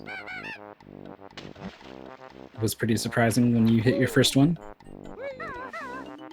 And then you go scouring the ship looking for more.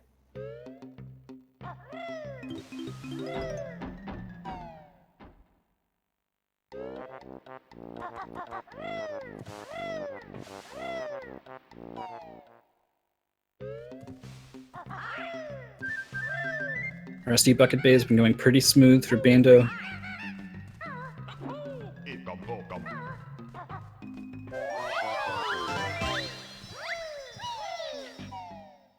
Flagrama also succeeds in getting the Jiggy.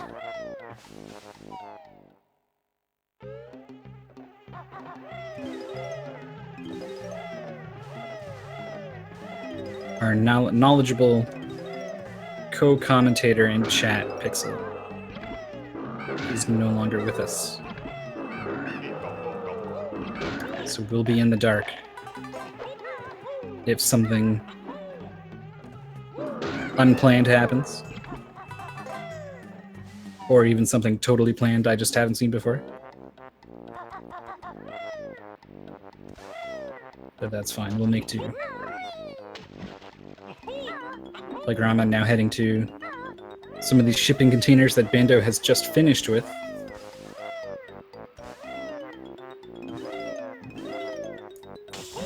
Oh, I was about to say, he's moving pretty confidently here on these barrels, not coming out of Talon Trot to do flutters. But then he does dip into this acid, takes 2 hits.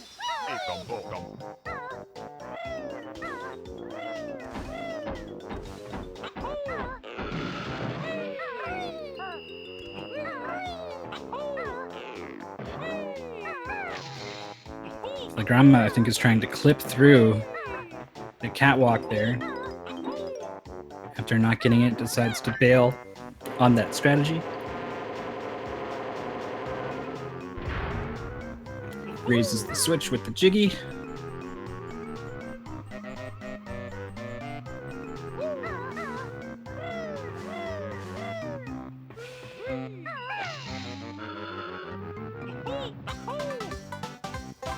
Nice beak buster fall there to avoid fall damage. Flagrama also keeping in the Talon Trot, jumping on these barrels. And I was about to say, does not fall into the acid, but the Mumbo token barrel, a little smaller, a little further away, hard to tell. Does miss it and fall in just a little bit, but I think he didn't spend quite as much time in the green goo as Bandow did.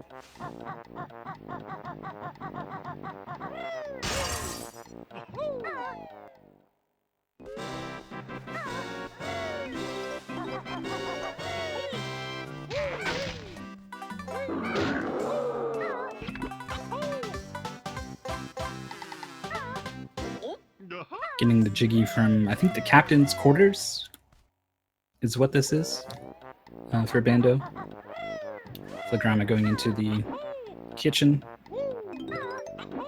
which probably has a totally different name when it's on a boat. For some reason, everything is different when you're on a boat.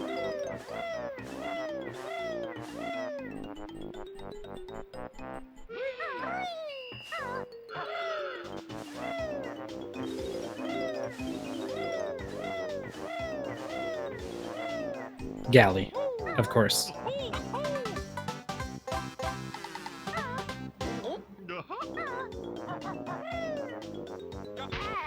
Ship. That's what I'm talking about.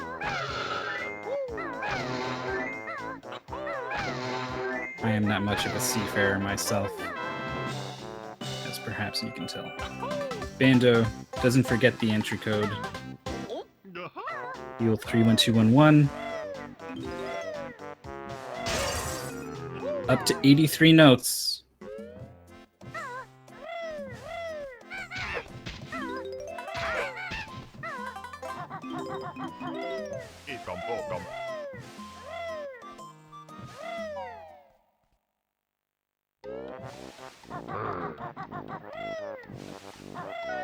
Not sure what the reason is for Flagrama's backflip beak bomb onto the jiggy.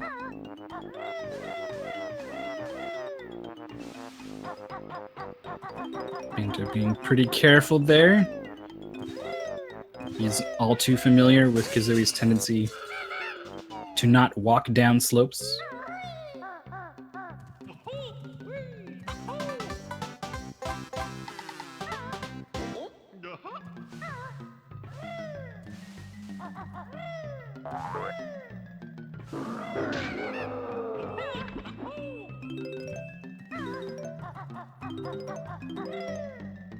Bandow's looking pretty good towards the end of Rusty Bucket Bay here.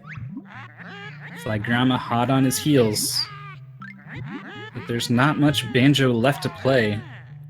Getting the jump directly to those notes. Nice job.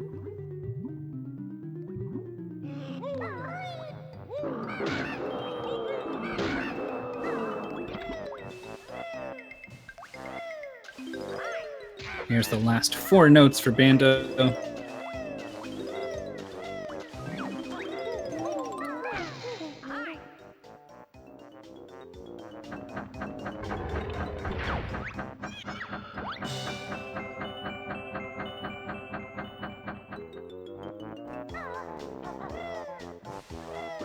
I always thought it was kind of disturbing the way the anchor just kind of slides right through the dolphin in the cutscene. Apparently he's fine though, I don't know. 9th Jiggy for Bandow, looking to track down the 10th. I think it's the Jiggy Jinjo. The Jinjo Jiggy.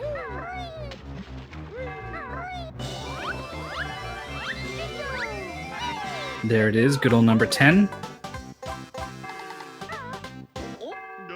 Bandow is done with Rusty Bucket Bay. He just needs to get out.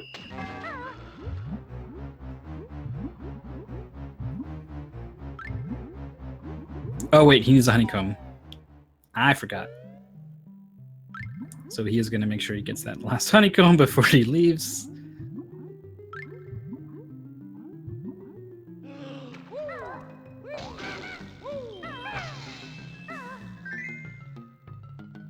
Flagrama's gonna duke it out with the shark. He gets his Jinjo. He gets his Jiggy. Bandow down to 1 health. I know that's to set up a death warp, but cutting it pretty close there. Gets the honeycomb, stomps down for the death warp.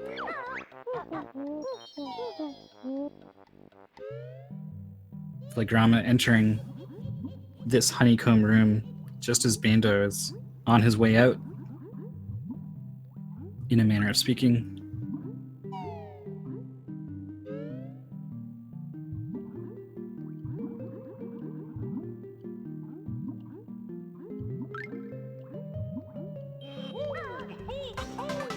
Flagrama actually having trouble taking damage from these things that pop out of the wall. Most players have the opposite problem. Does get the honeycomb, does get the ground pound.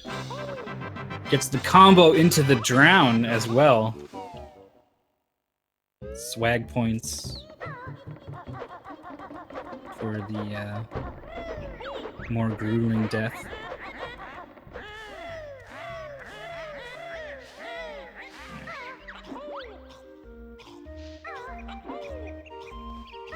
So Bandow still has a bit of a lead here, heading towards Click-Clock Woods.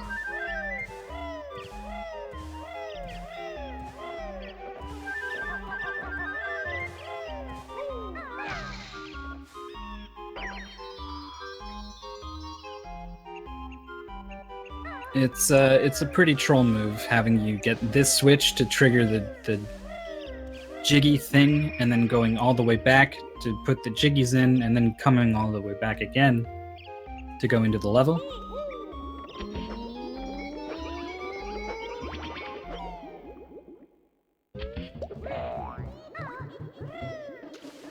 To be fair, if the switch was there to begin with, you might put a bunch of your Jiggies into that puzzle and never be able to complete it, and then also never be able to complete the game. But they could have just put that switch somewhere else. Just move the whole painting somewhere nearby. But regardless, there it is. Bandow fills in the painting. I don't know what it is with 3D platformers and levels having paintings. The good ones, at least. I guess it's not really a painting, it's more of a picture. Anyway, whatever it is, it's filled in.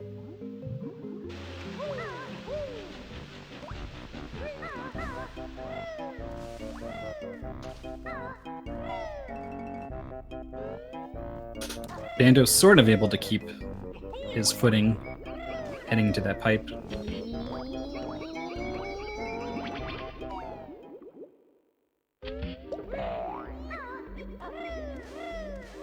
Cauldron Warp High Five from these two players.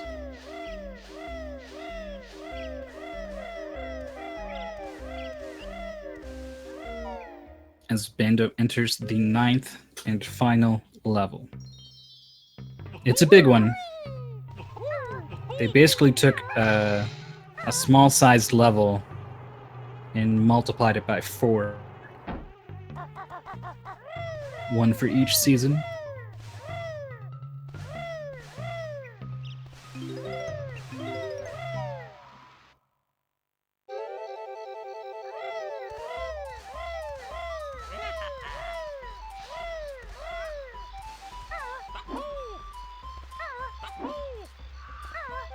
Getting the backflips onto these buds rather than leaves. A little tricky. Bandow gets it.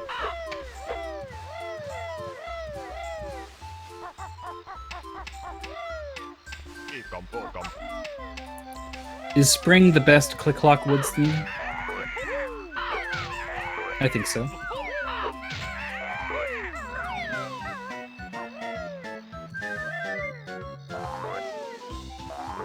Leave it to Grant Kirkhope to put Bird Cause into his background music.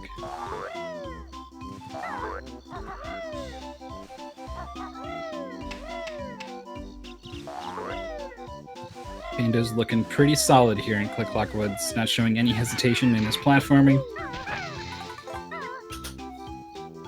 If he keeps this up, Flagrama's going to be hard-pressed to make up this ground that he needs to, about 40 seconds, maybe a minute behind.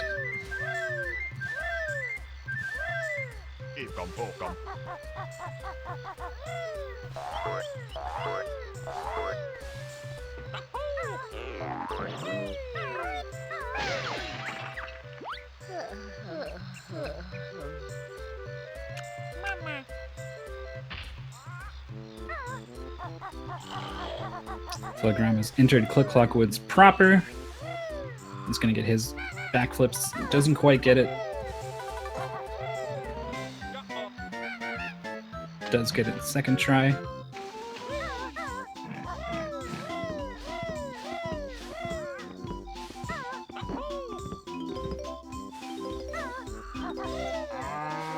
Yeah, a whole minute and a half difference. Even more than I thought.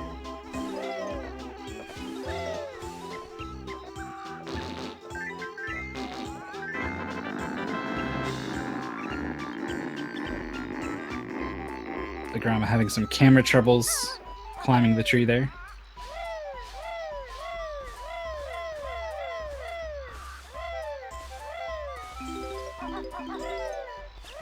Those are the sorts of little hesitations Bandow has typically not been showing in this level.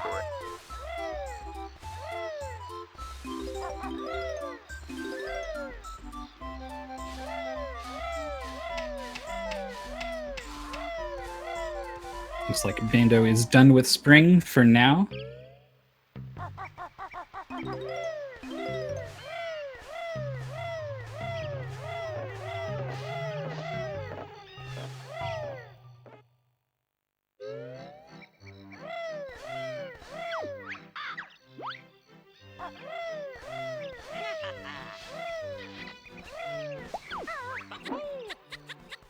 It's into summer. Backflip a little misplaced. Second one as well.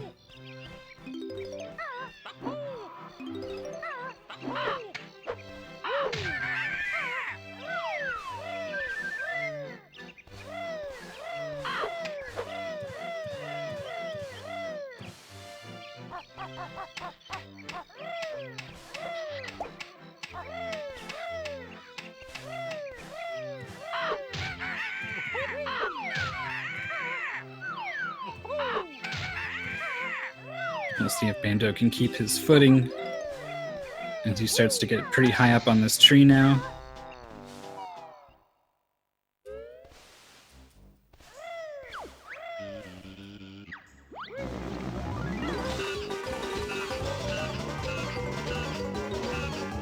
Another rare combat sequence. Not rare the developer.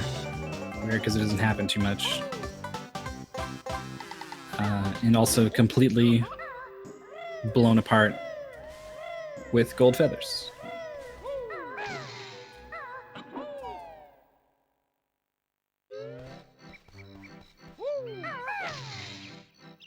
Going with another... I'm calling it the Beak Buster, but I don't know if that's actually what the ground pound is called. Regardless, using it to fall safely to the ground and grow this flower just a little more. You're almost done, Gobi.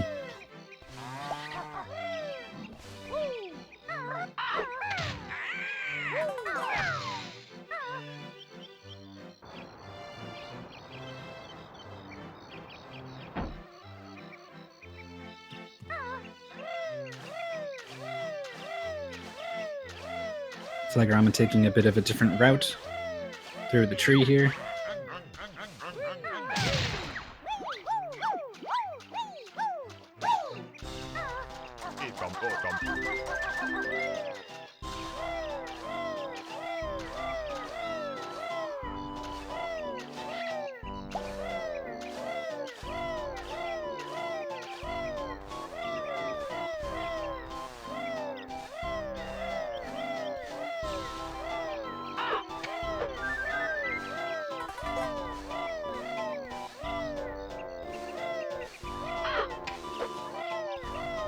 Banjo going the other way now, onto the leaves. Cuts it a little close on that one.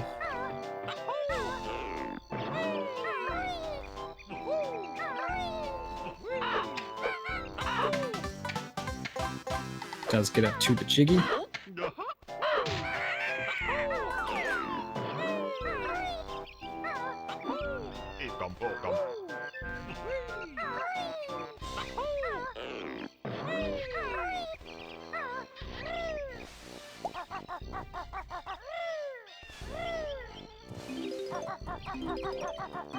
As Flagrama heads into the beehive that Banjo has already done. Camera please, camera please. Alright. Banjo can finally see what he's doing.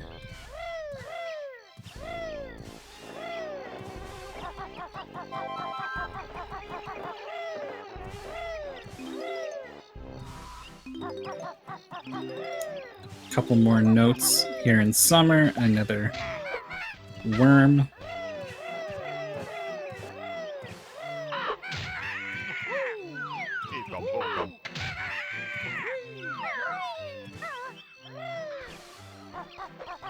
Go say hello to Erie.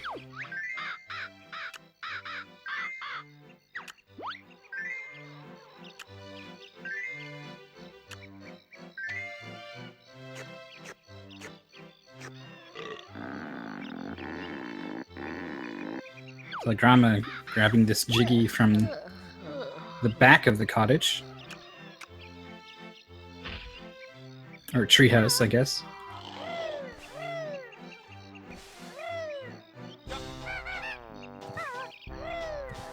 And actually jumping down to the Jiggy rather than climbing up for it.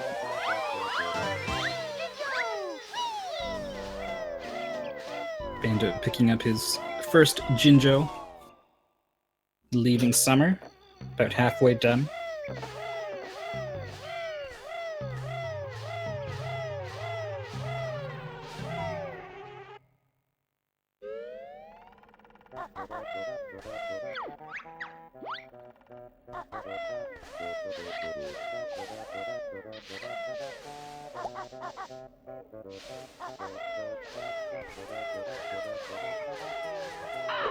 Is Flagrama missing a worm? I mean, he would know better than I.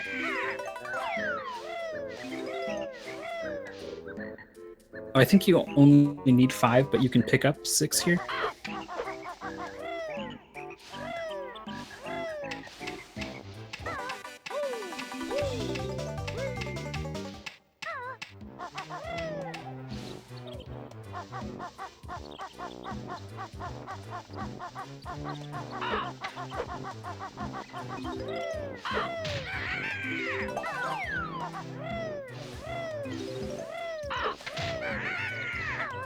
Ooh. Bando dropping some frames.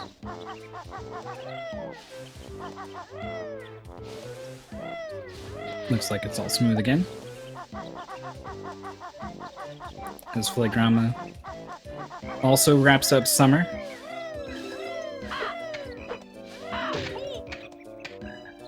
Ooh, taking a fall there, Bando. Pretty fortunate place though. There are much, much worse places you can fall in this level.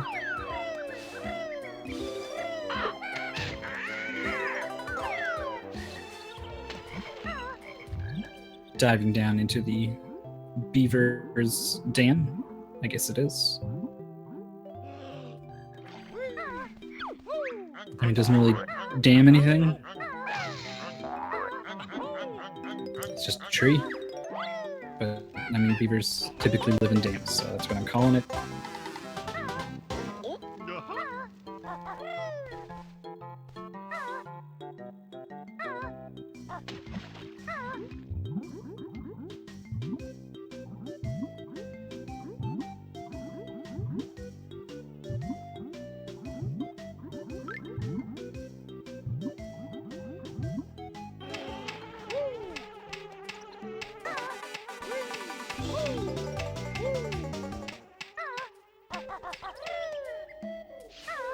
Those fly traps. So angry.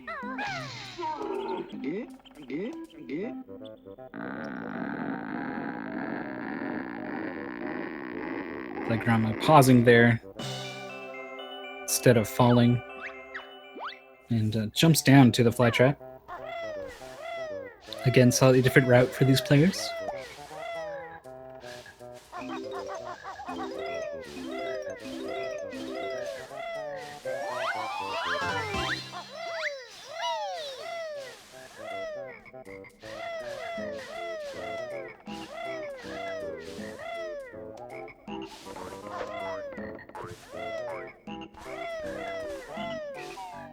Bando now heading over to Mumbo's hut.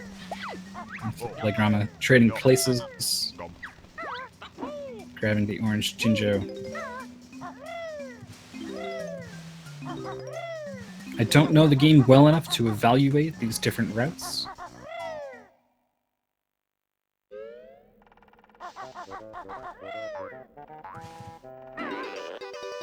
Perhaps one is safer, the other's faster.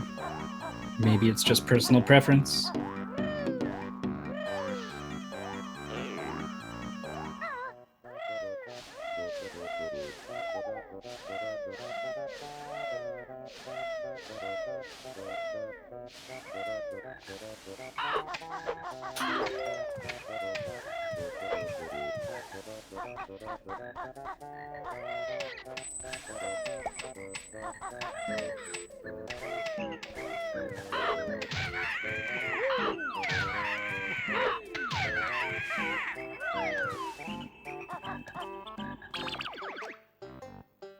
Bando taking a moment to check his totals.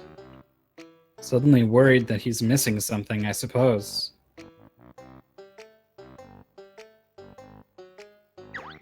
Not seeing any chat in the IRC. I'll just double check the Discord.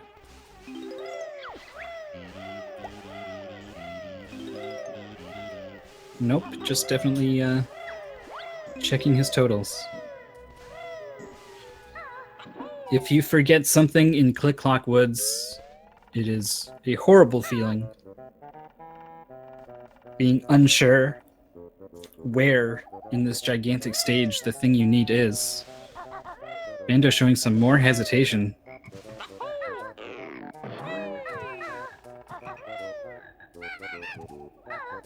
If he is missing something, I'm as lost as he is.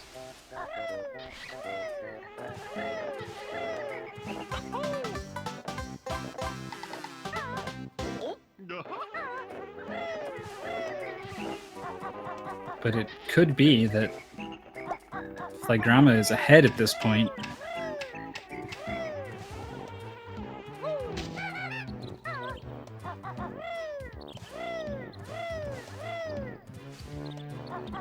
I mean, it certainly appears that way. But with the different routes, there could be a couple things flagrama has not done that Bandow has.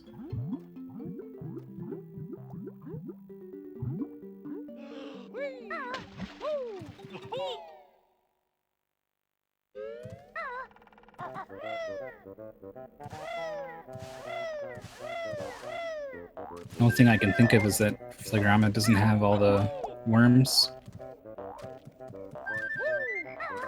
I suppose we're about to find out. Bandow trying to get the chestnut, just misses it. It's gonna have to double around. This is a pretty big time loss. Not as bad as falling, certainly, but he's behind at this point.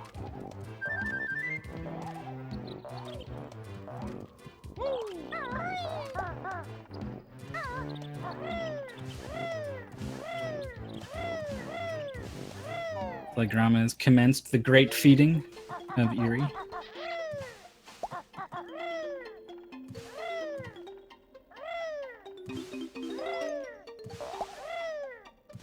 Yeah, the hitboxes on the acorns are really something.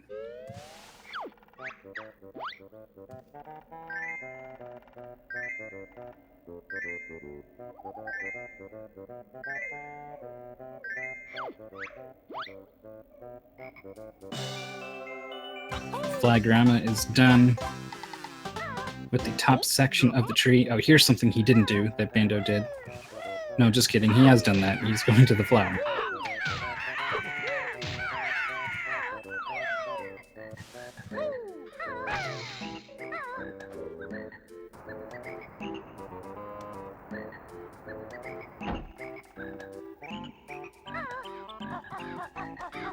Winter is open for both players, and the checklist of things remaining in fall is not very long. All right, here we go. Flagrama needs to detour back to the beaver dam.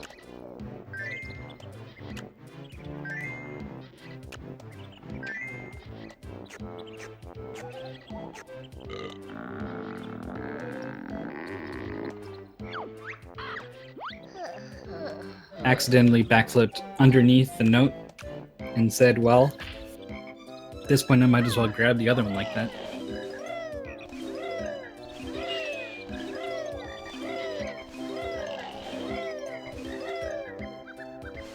This is my interpretation of that series of events anyway. Maybe that's faster than backflipping up there and grabbing both, but I don't think so.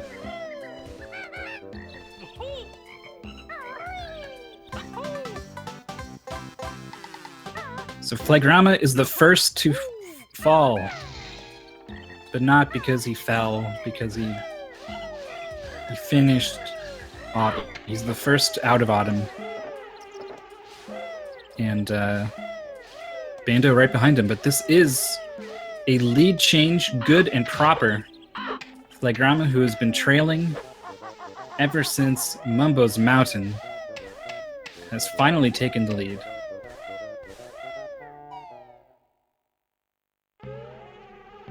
And at the end of the day, all that matters is you're the one in front at the end of the game. The final split is the one that matters.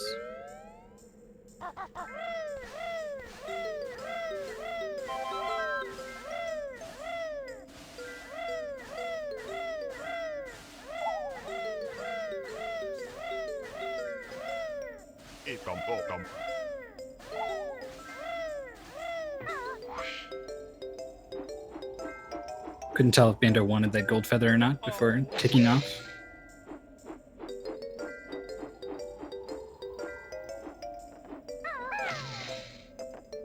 We've seen some players have a lot of trouble with this cottage treehouse thing getting up there in winter. Does get the talent trot out.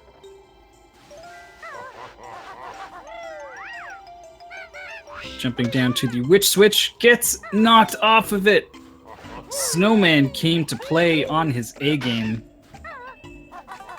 playing defensively with the snowball. Drops it down in front on top of the witch switch. But you baited him in and let him have it. Bando flying back up there, gonna take out the snowman.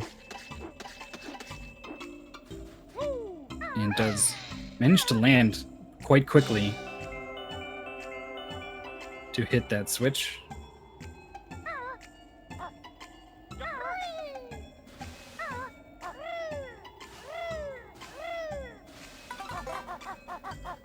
Flagrama heading down to the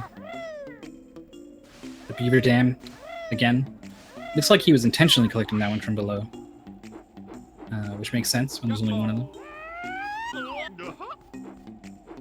But he might go for an ice clip here. Looks like indeed that's what he's doing.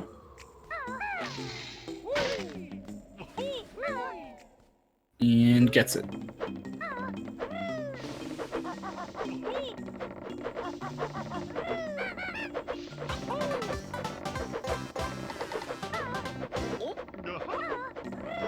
Different routes again from both players.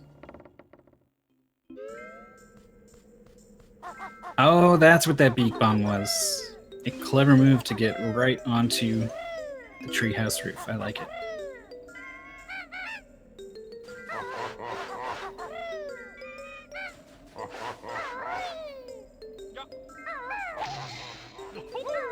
Let's see if Flagrama can get to the switch. Nice.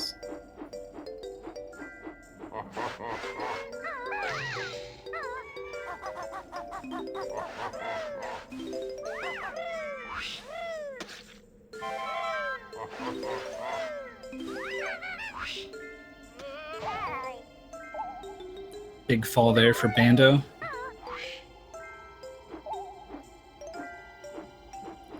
I mean, I think going down was intentional, but the way he went down, probably not. Flagrama, not sure if intentionally landing on the platform or not, but he does. Has 9 out of 10 jiggies. Does not want to fall here. So he's trying to open this window with eggs. Gets it. So careful not to fall in there that he fluttered too soon. And then fluttered kind of late. Second time around, but he does get in there, does collect the honeycomb.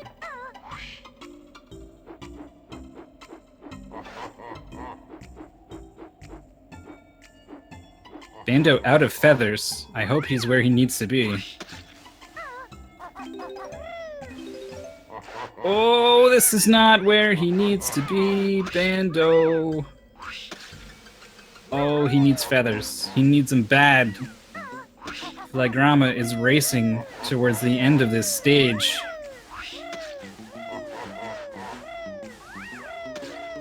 This race that Bando had all locked up is slipping away from him.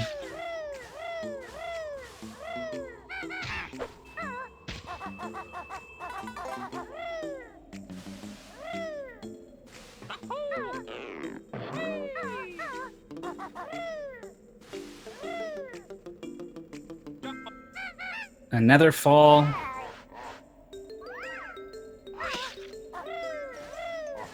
As Flagrama cruises to 100 notes.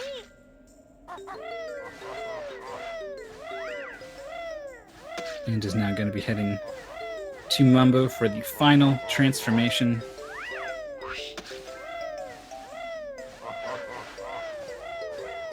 Bando, I mean, not sure how much time you can gain and lose in Furnace Fun. I'm sure there's at least some element of randomness going on there. Especially if you're a player who talks to Brentilda or not. I'm not 100% sure of the mechanics there, but how the game is supposed to work is that you talk to Brentilda at various points in Grunty's lair, and she tells you personal facts about Grunty, and normally they're gross, and you go, why? And then you get to Grunty's Furnace Fun, and there's a bunch of questions that she asks you about herself, and you can only know the answers by talking to Brentilda. It is random, the questions and the answers, I think. And so for speedrun, that sucks. You don't want to talk to Brentilda in your speedrun just to learn some information. So I think players looked into the way the questions and answers are generated, and I believe there's a way to kind of talk to Brentilda a limited number of times and infer the rest of the information from there.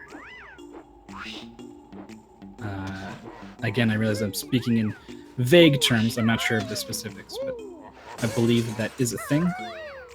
So Bando decides to not try to pop open the window with eggs, and that means he falls, so he has to go back around to get on this pad. But honestly, probably not spending much less time here than Flagrama did. Or much more time, rather. Flagrama is into Grunty's Furnace Fun. This is where the Furnace Fun moves glitch is activated.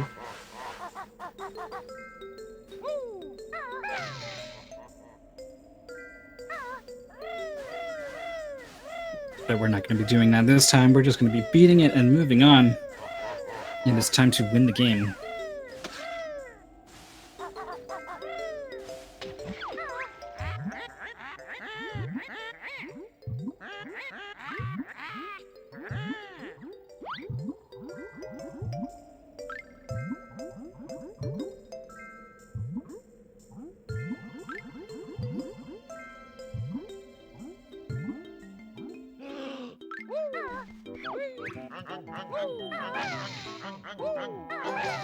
Flagrama gets the Grunty question correct.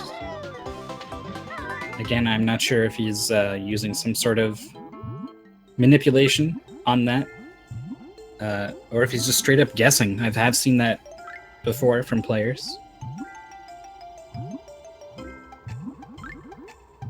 You guys can play along at home.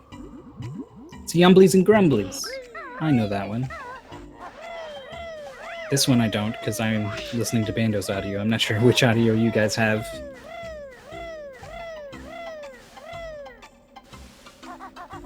So Bando is still in winter. Finally getting out of here. There are more races later today. You can check out everything going on. You guys also have Bando's audio. Good to know. Everything going on today is on that link. But in 2.5 hours, we're going to have a link to the past randomizer.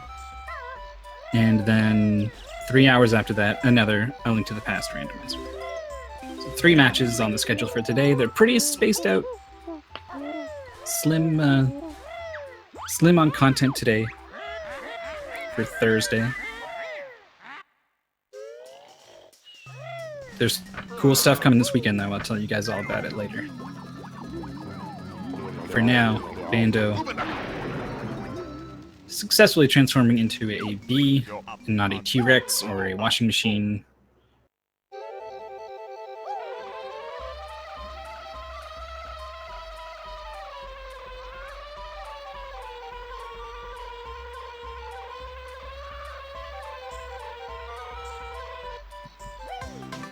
Flagrama executes on the glitch there by losing to the instant death tile and positioning yourself such that instead of knocking you into the lava, it knocks you back onto another tile. The game considers you dead for most purposes, including the ones that check whether or not to force you into a minigame when you step on a tile. So he is able to walk over the rest of the tiles, no problem, and into the Grunty fight.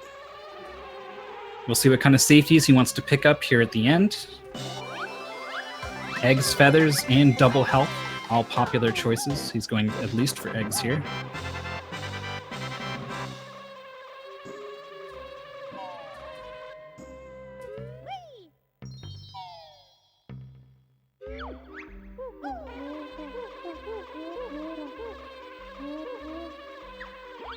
Eggs, feathers, and no double health.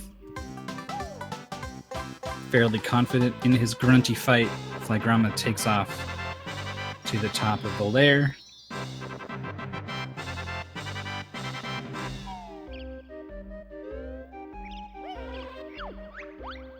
And Bando just making his way to Grunty's Furnace Fun. It's going to take some pretty big mistakes from Flagrama in this boss fight for Bando to come back at this point. But he's already down 2 honeycombs, now 1. This fight's pretty long. Some of her projectiles have really weird hitboxes.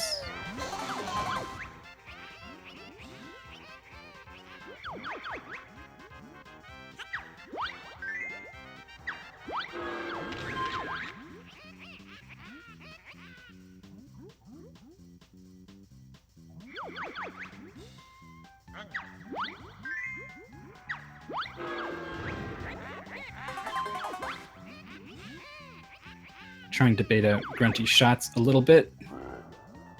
Decides to trade hits with her there. Activates the next phase. And using the invincibility of the... oh, just missing the beak bomb there. After the ground pound, you have a couple of invincibility frames after the recoil, using that to dodge the homing projectile attack. Successfully lands that beak bomb. Coming in for one from directly behind. Pretty tricky. Yeah, she turns away.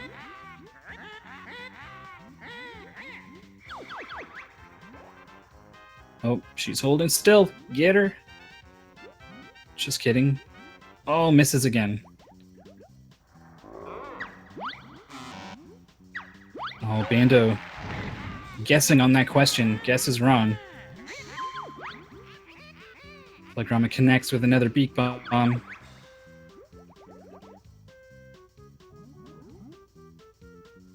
And again.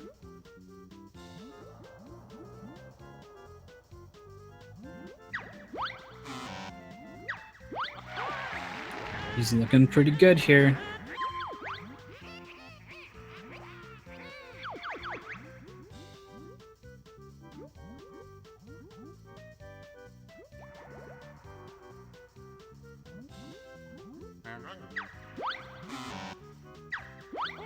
I'm not sure if Bando's consulting some sort of list for each of these questions or not. But he is getting them wrong, so whatever he's doing, it's not getting it done.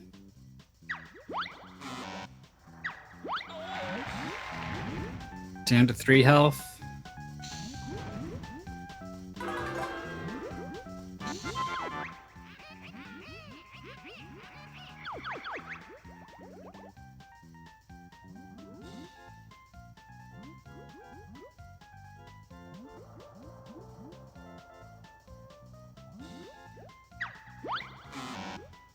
Man, this Furnace Fun not going well for Bando.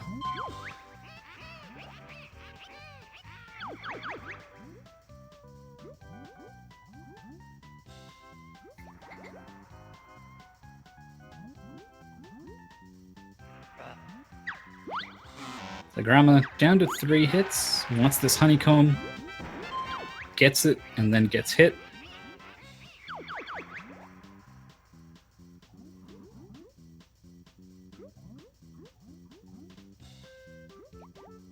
Dodges the homing shot and is ready for the Ginginator statue.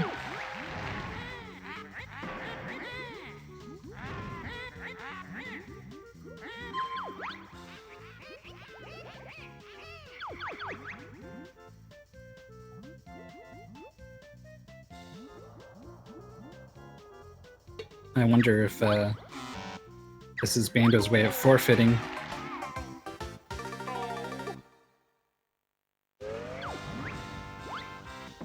Oh, Flagrama.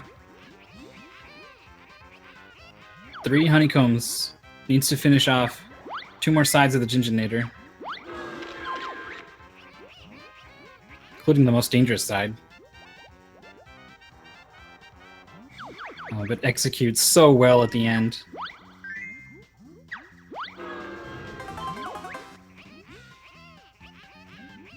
Oh, but he didn't quite finish one side. Two sides. All right.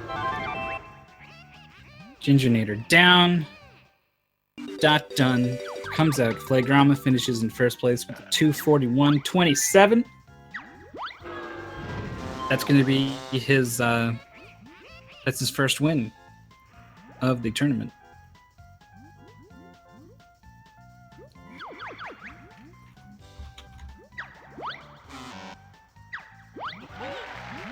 It is a group of 4, and so that is Bandow's second loss. Flagrama's also has 2 losses, so this group is now decided, and unfortunately neither of these players will advance. But Flagrama is going to go out with at least 1 win here. Bandow still has to play Obliterator, and if he wins, he will force a sort of tiebreak between Obliterator and Lazy Bear Banjo. So whoever has the... I think we're using best time, not average time for tie breaks, but you could affect that. But if Bandow loses his last match, then Obliterator goes 3-0, and he is for sure coming out of this group in first.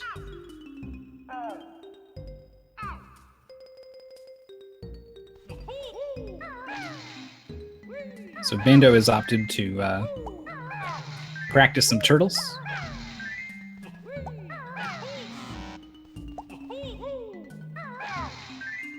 Technically no dot forfeit from him. So maybe he'll finish this out.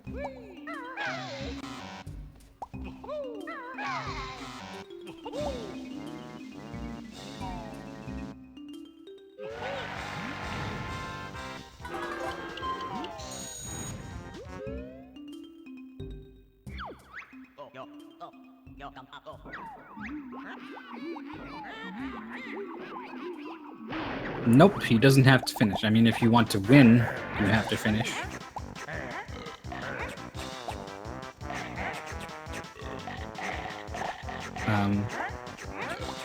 But otherwise, you're free to forfeit, and you're also free to keep playing and finish it out.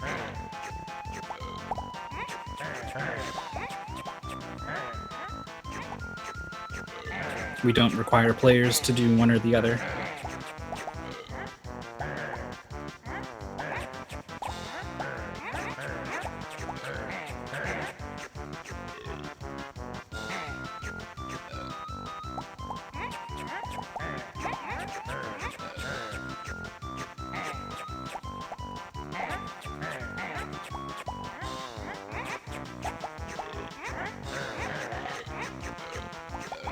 But given that our next bit of content on the channel isn't until 3 p.m.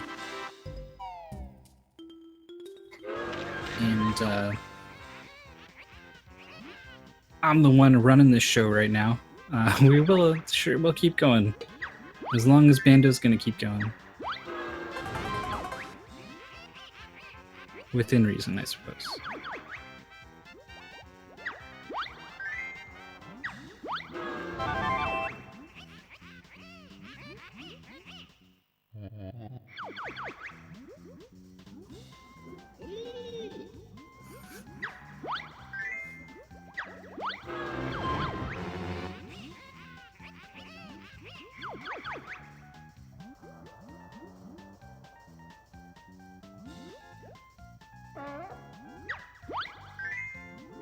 Bottles only teaches you one move.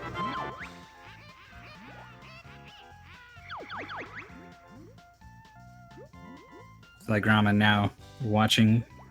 Well, he's in chat at least. I'm not sure if he's listening to the stream, but Bandow was ahead for almost the entire race.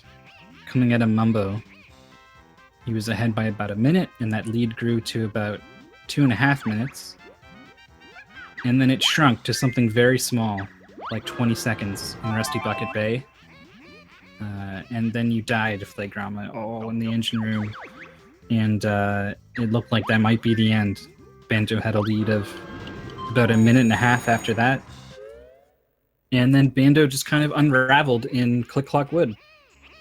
Had trouble in fall and a lot of trouble in winter. So you had actually taken a lead as of fall in Click Clock Wood. And you were like a minute and a half ahead or something coming out of winter. And then Banjo had a really, really bad furnace fun. Not 100% sure if he was like trying, because you had pretty much finished at that point.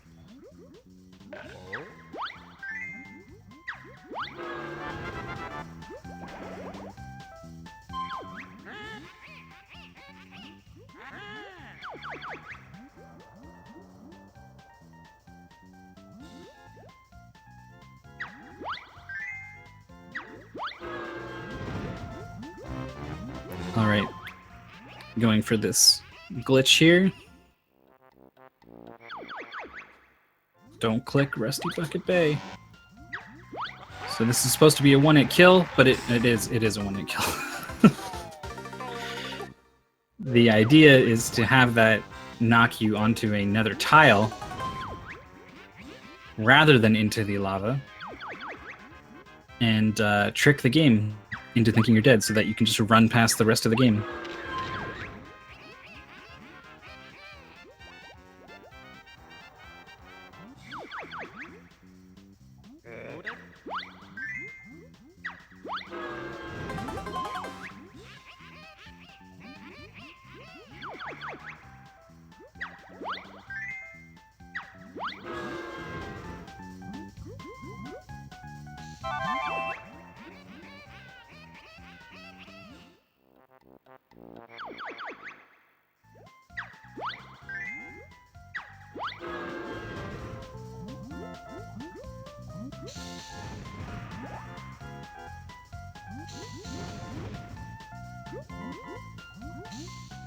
Hesitating a bit here in Furnace Fun.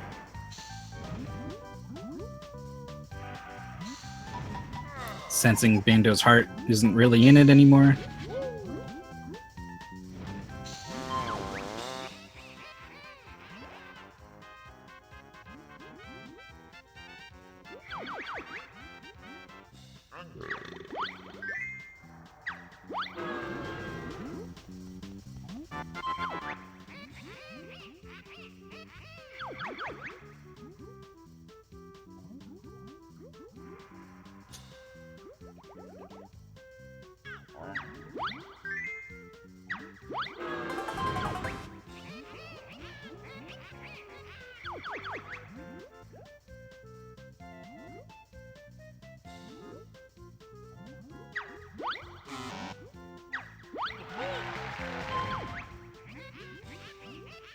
Gills, teeth, blowhole.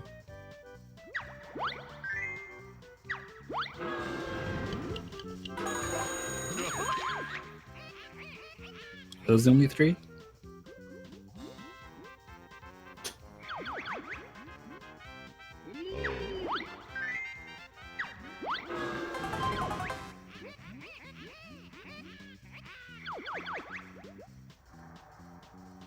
Green frog.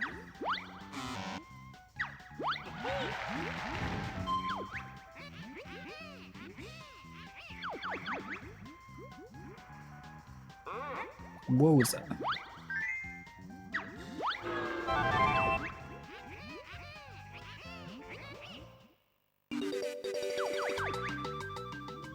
Wonder Wing. Really? Oh, it was the running shoe Sam? I didn't know that. I thought... Yeah, I didn't know that was called a turbo trot. I'm being educated here by Grunty.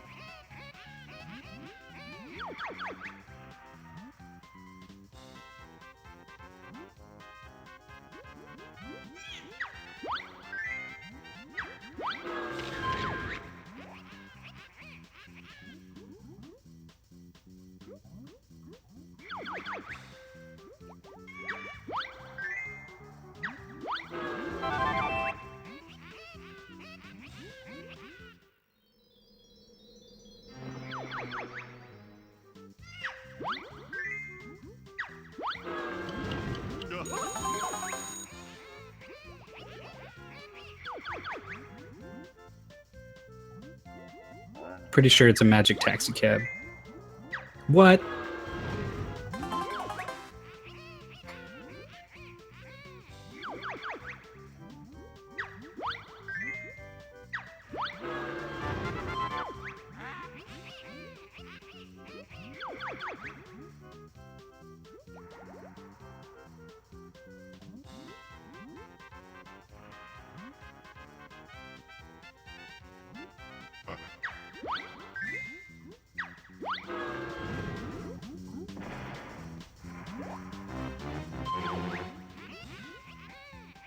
Alright, is his positioning good this time? That's Treasure Trove Cove. And it's good.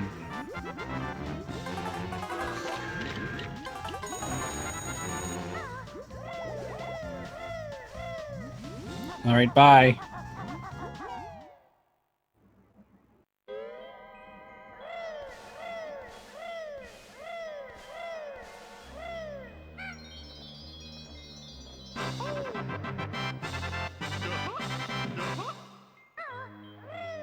Opening some of these final note doors.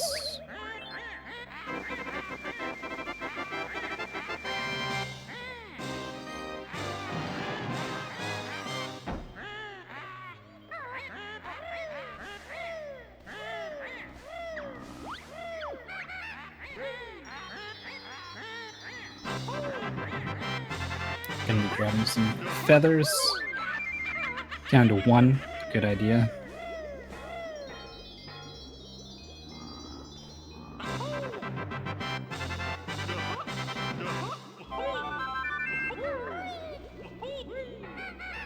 Some gold feathers. And some eggs. We'll see if he goes for double health as well.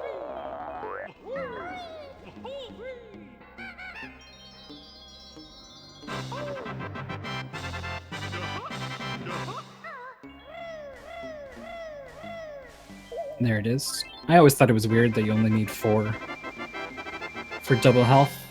Why not use up all 100 jiggies?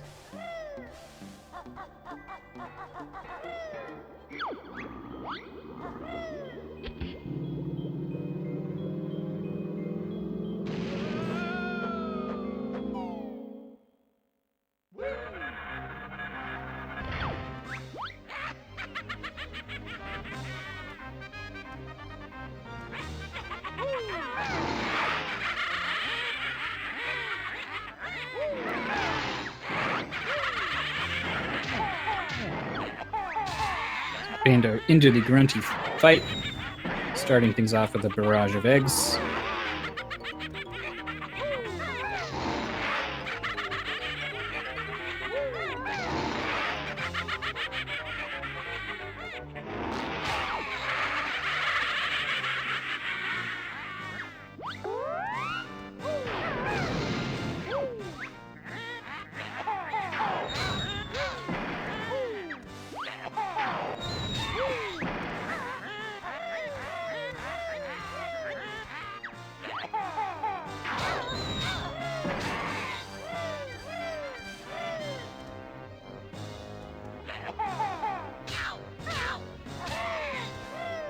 Getting all 3 hits on Grunty there.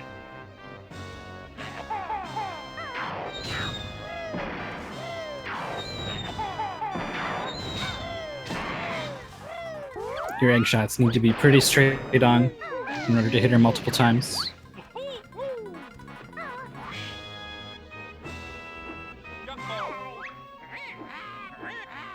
I think that counted as a hit. That was definitely not.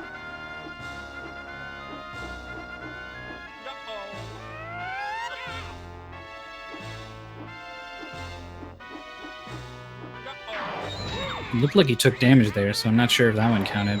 That really long distance one. Oh. Wow, nice.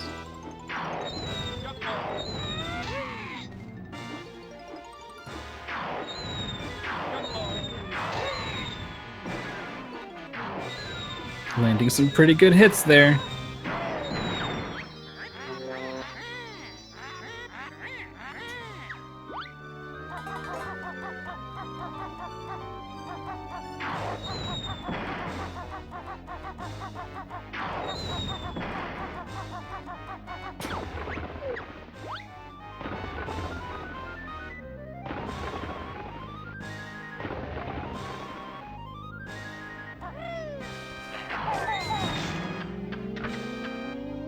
Jinjo statue the first.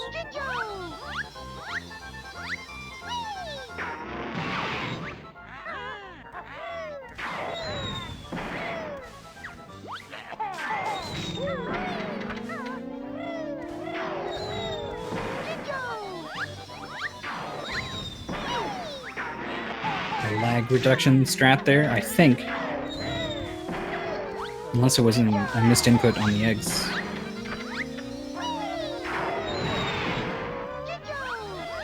Grunty and her projectiles definitely lag the game.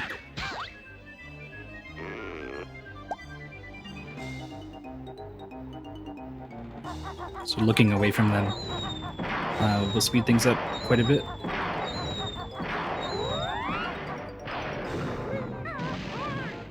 Not quite getting the ground pound fast enough. There's the Jinjonator. Can Bando get a sub 3?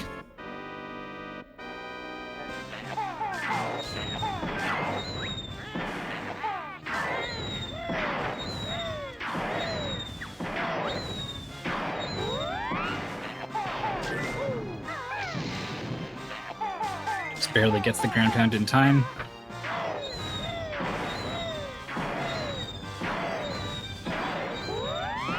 Playing it pretty safe here.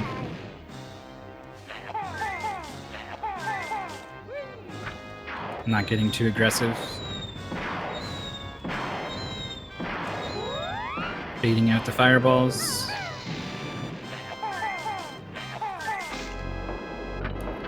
And hitting the wrong button, so Bando forfeits, and then undones, and then dot-dones. So his SRL time is going to be a 2:59.15, unfortunately. Either way, it's still sub 3. Congrats to him. He was in the lead for most of this race. Things just kind of got away from him at the end in Click Clock Wood. It's a tough stage. Once it starts to go wrong, it's hard to keep it together. So it's really easy for things to kind of spiral out of control, and it looks like that's what got Bando this race. So Flagrama's persistence has earned him the win here. So congrats to Flagrama. Both players not going to be moving on to the bracket stages of the tournament.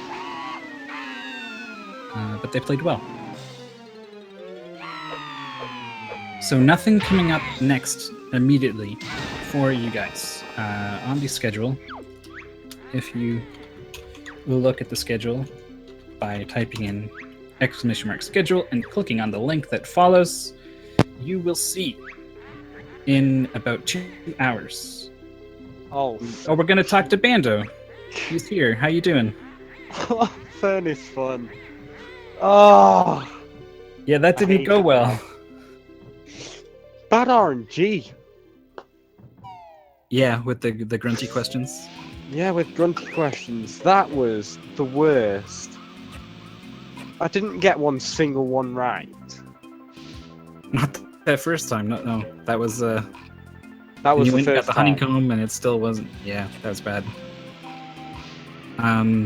Click Clock Woods though. So first of all, you were in the lead in this race for most of it. Yeah. Coming out of Mumbo's, you were like 2.5 minutes ahead at one point. Mumbo's was my biggest, like the best world, I can say. For that, for me. Mm-hmm. I got a 8-minute time for that, so it's really good. And things evened up a little bit after Mad Monster. Well, even flagrama made up just a little bit of time in every world, but Mad Monster Mansion Was the killer. Yeah, you fell as the pumpkin off the roof. Yeah, I forgot the route and everything. I was like, you'll see me because I don't know the game well enough to spot these things. So I'm like, both players are taking a different route through this level. Well, that would do it. I just didn't go into the cellar, the basement of Mad Monster. So it was a bit okay. I need to go and do that, and then I lost a bunch of time. I was meant to save a minute, and then I lost 2.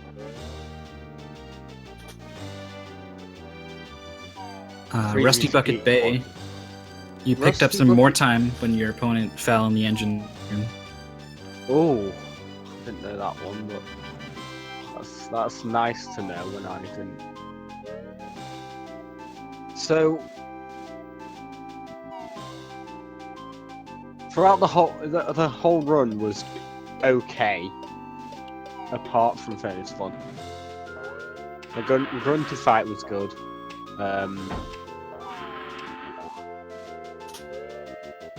Yeah, that's. You looked a little disheartened after, like, during Furnace Fun, even, because I think that was when the .done came. Oh right, yeah. I didn't see the .done happen until I came out of Furnace Fun. That's when I got a little disheartened, because I was hoping he like died in Click Clockwood or something. But yeah, didn't. So. Well, like you said, a lot of the stages were good, and pretty solid run with some major hiccups at the end. The hiccups weren't my fault at all. Except me dying the second time on Furnace Fun. That was yeah, lining up the death trick. Square, I'm not sure yeah. what to call it. The skip, I guess. Furnace Yeah, Fun. I was like, so by positioning yourself right here, instead of knocking you into the lava, and it just like knocks you into the lava, and I'm like, oh. Commentator's curse. Yeah. My bad. But still, I think a lot of that race was something to be happy with.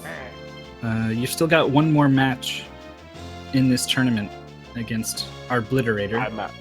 I'm out on her, so I'm probably gonna be out because my average in this tournament is terrible. Like, it's at the 3-hour mark. And yeah, well, him and Lazy Bear Banjo both have 2 wins, so I think they're the ones who are moving on. Wait, Arp has not got 2 wins. No. He's got 2 wins, and he needs to face you still. Yeah, Unless I'm that not didn't get getting added. through. I am out. Oh, you're just not gonna. Well, if you want to race him and you want to, do one last hurrah, then we'll totally still stream it. I'm hoping that I can like PB very, very soon. I want to get more consistent, and that's why I'm enjoying this tournament. So, what is your PB? my PB is 2 hours 49 minutes. All right. You were not quite on pace for that. Must have been pretty close though. No, I was ahead before Furnace Fun. Wow. So yeah. It would have been great to get that in a race. Well, then I'm sure it's coming, right? Just need a couple more attempts. It really is coming, so I'm hoping I get a PB soon, very soon. I just need to learn the route for Click Clock Wood. Yeah, it's because I was stopping here. tricky. There. Yeah, there were some hesitations. That's because I was reading my route on the screen.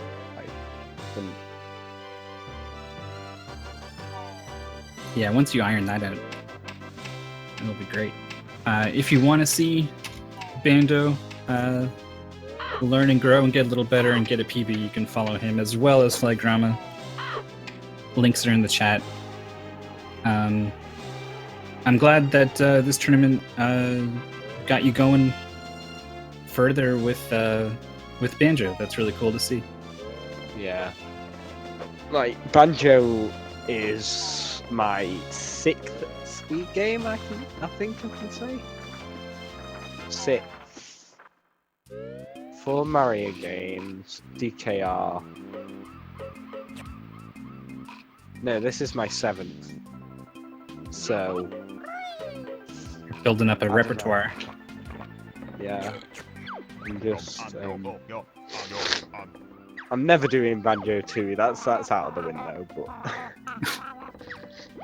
it's too long of a game. I have difficulties routing in this game.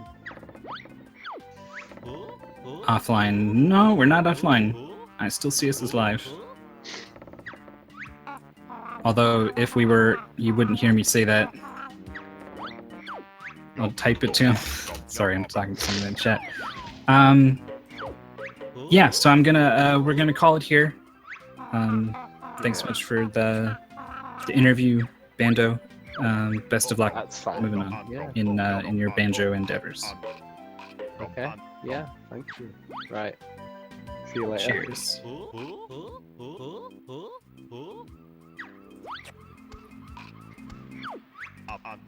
So maybe something's going on with Twitch.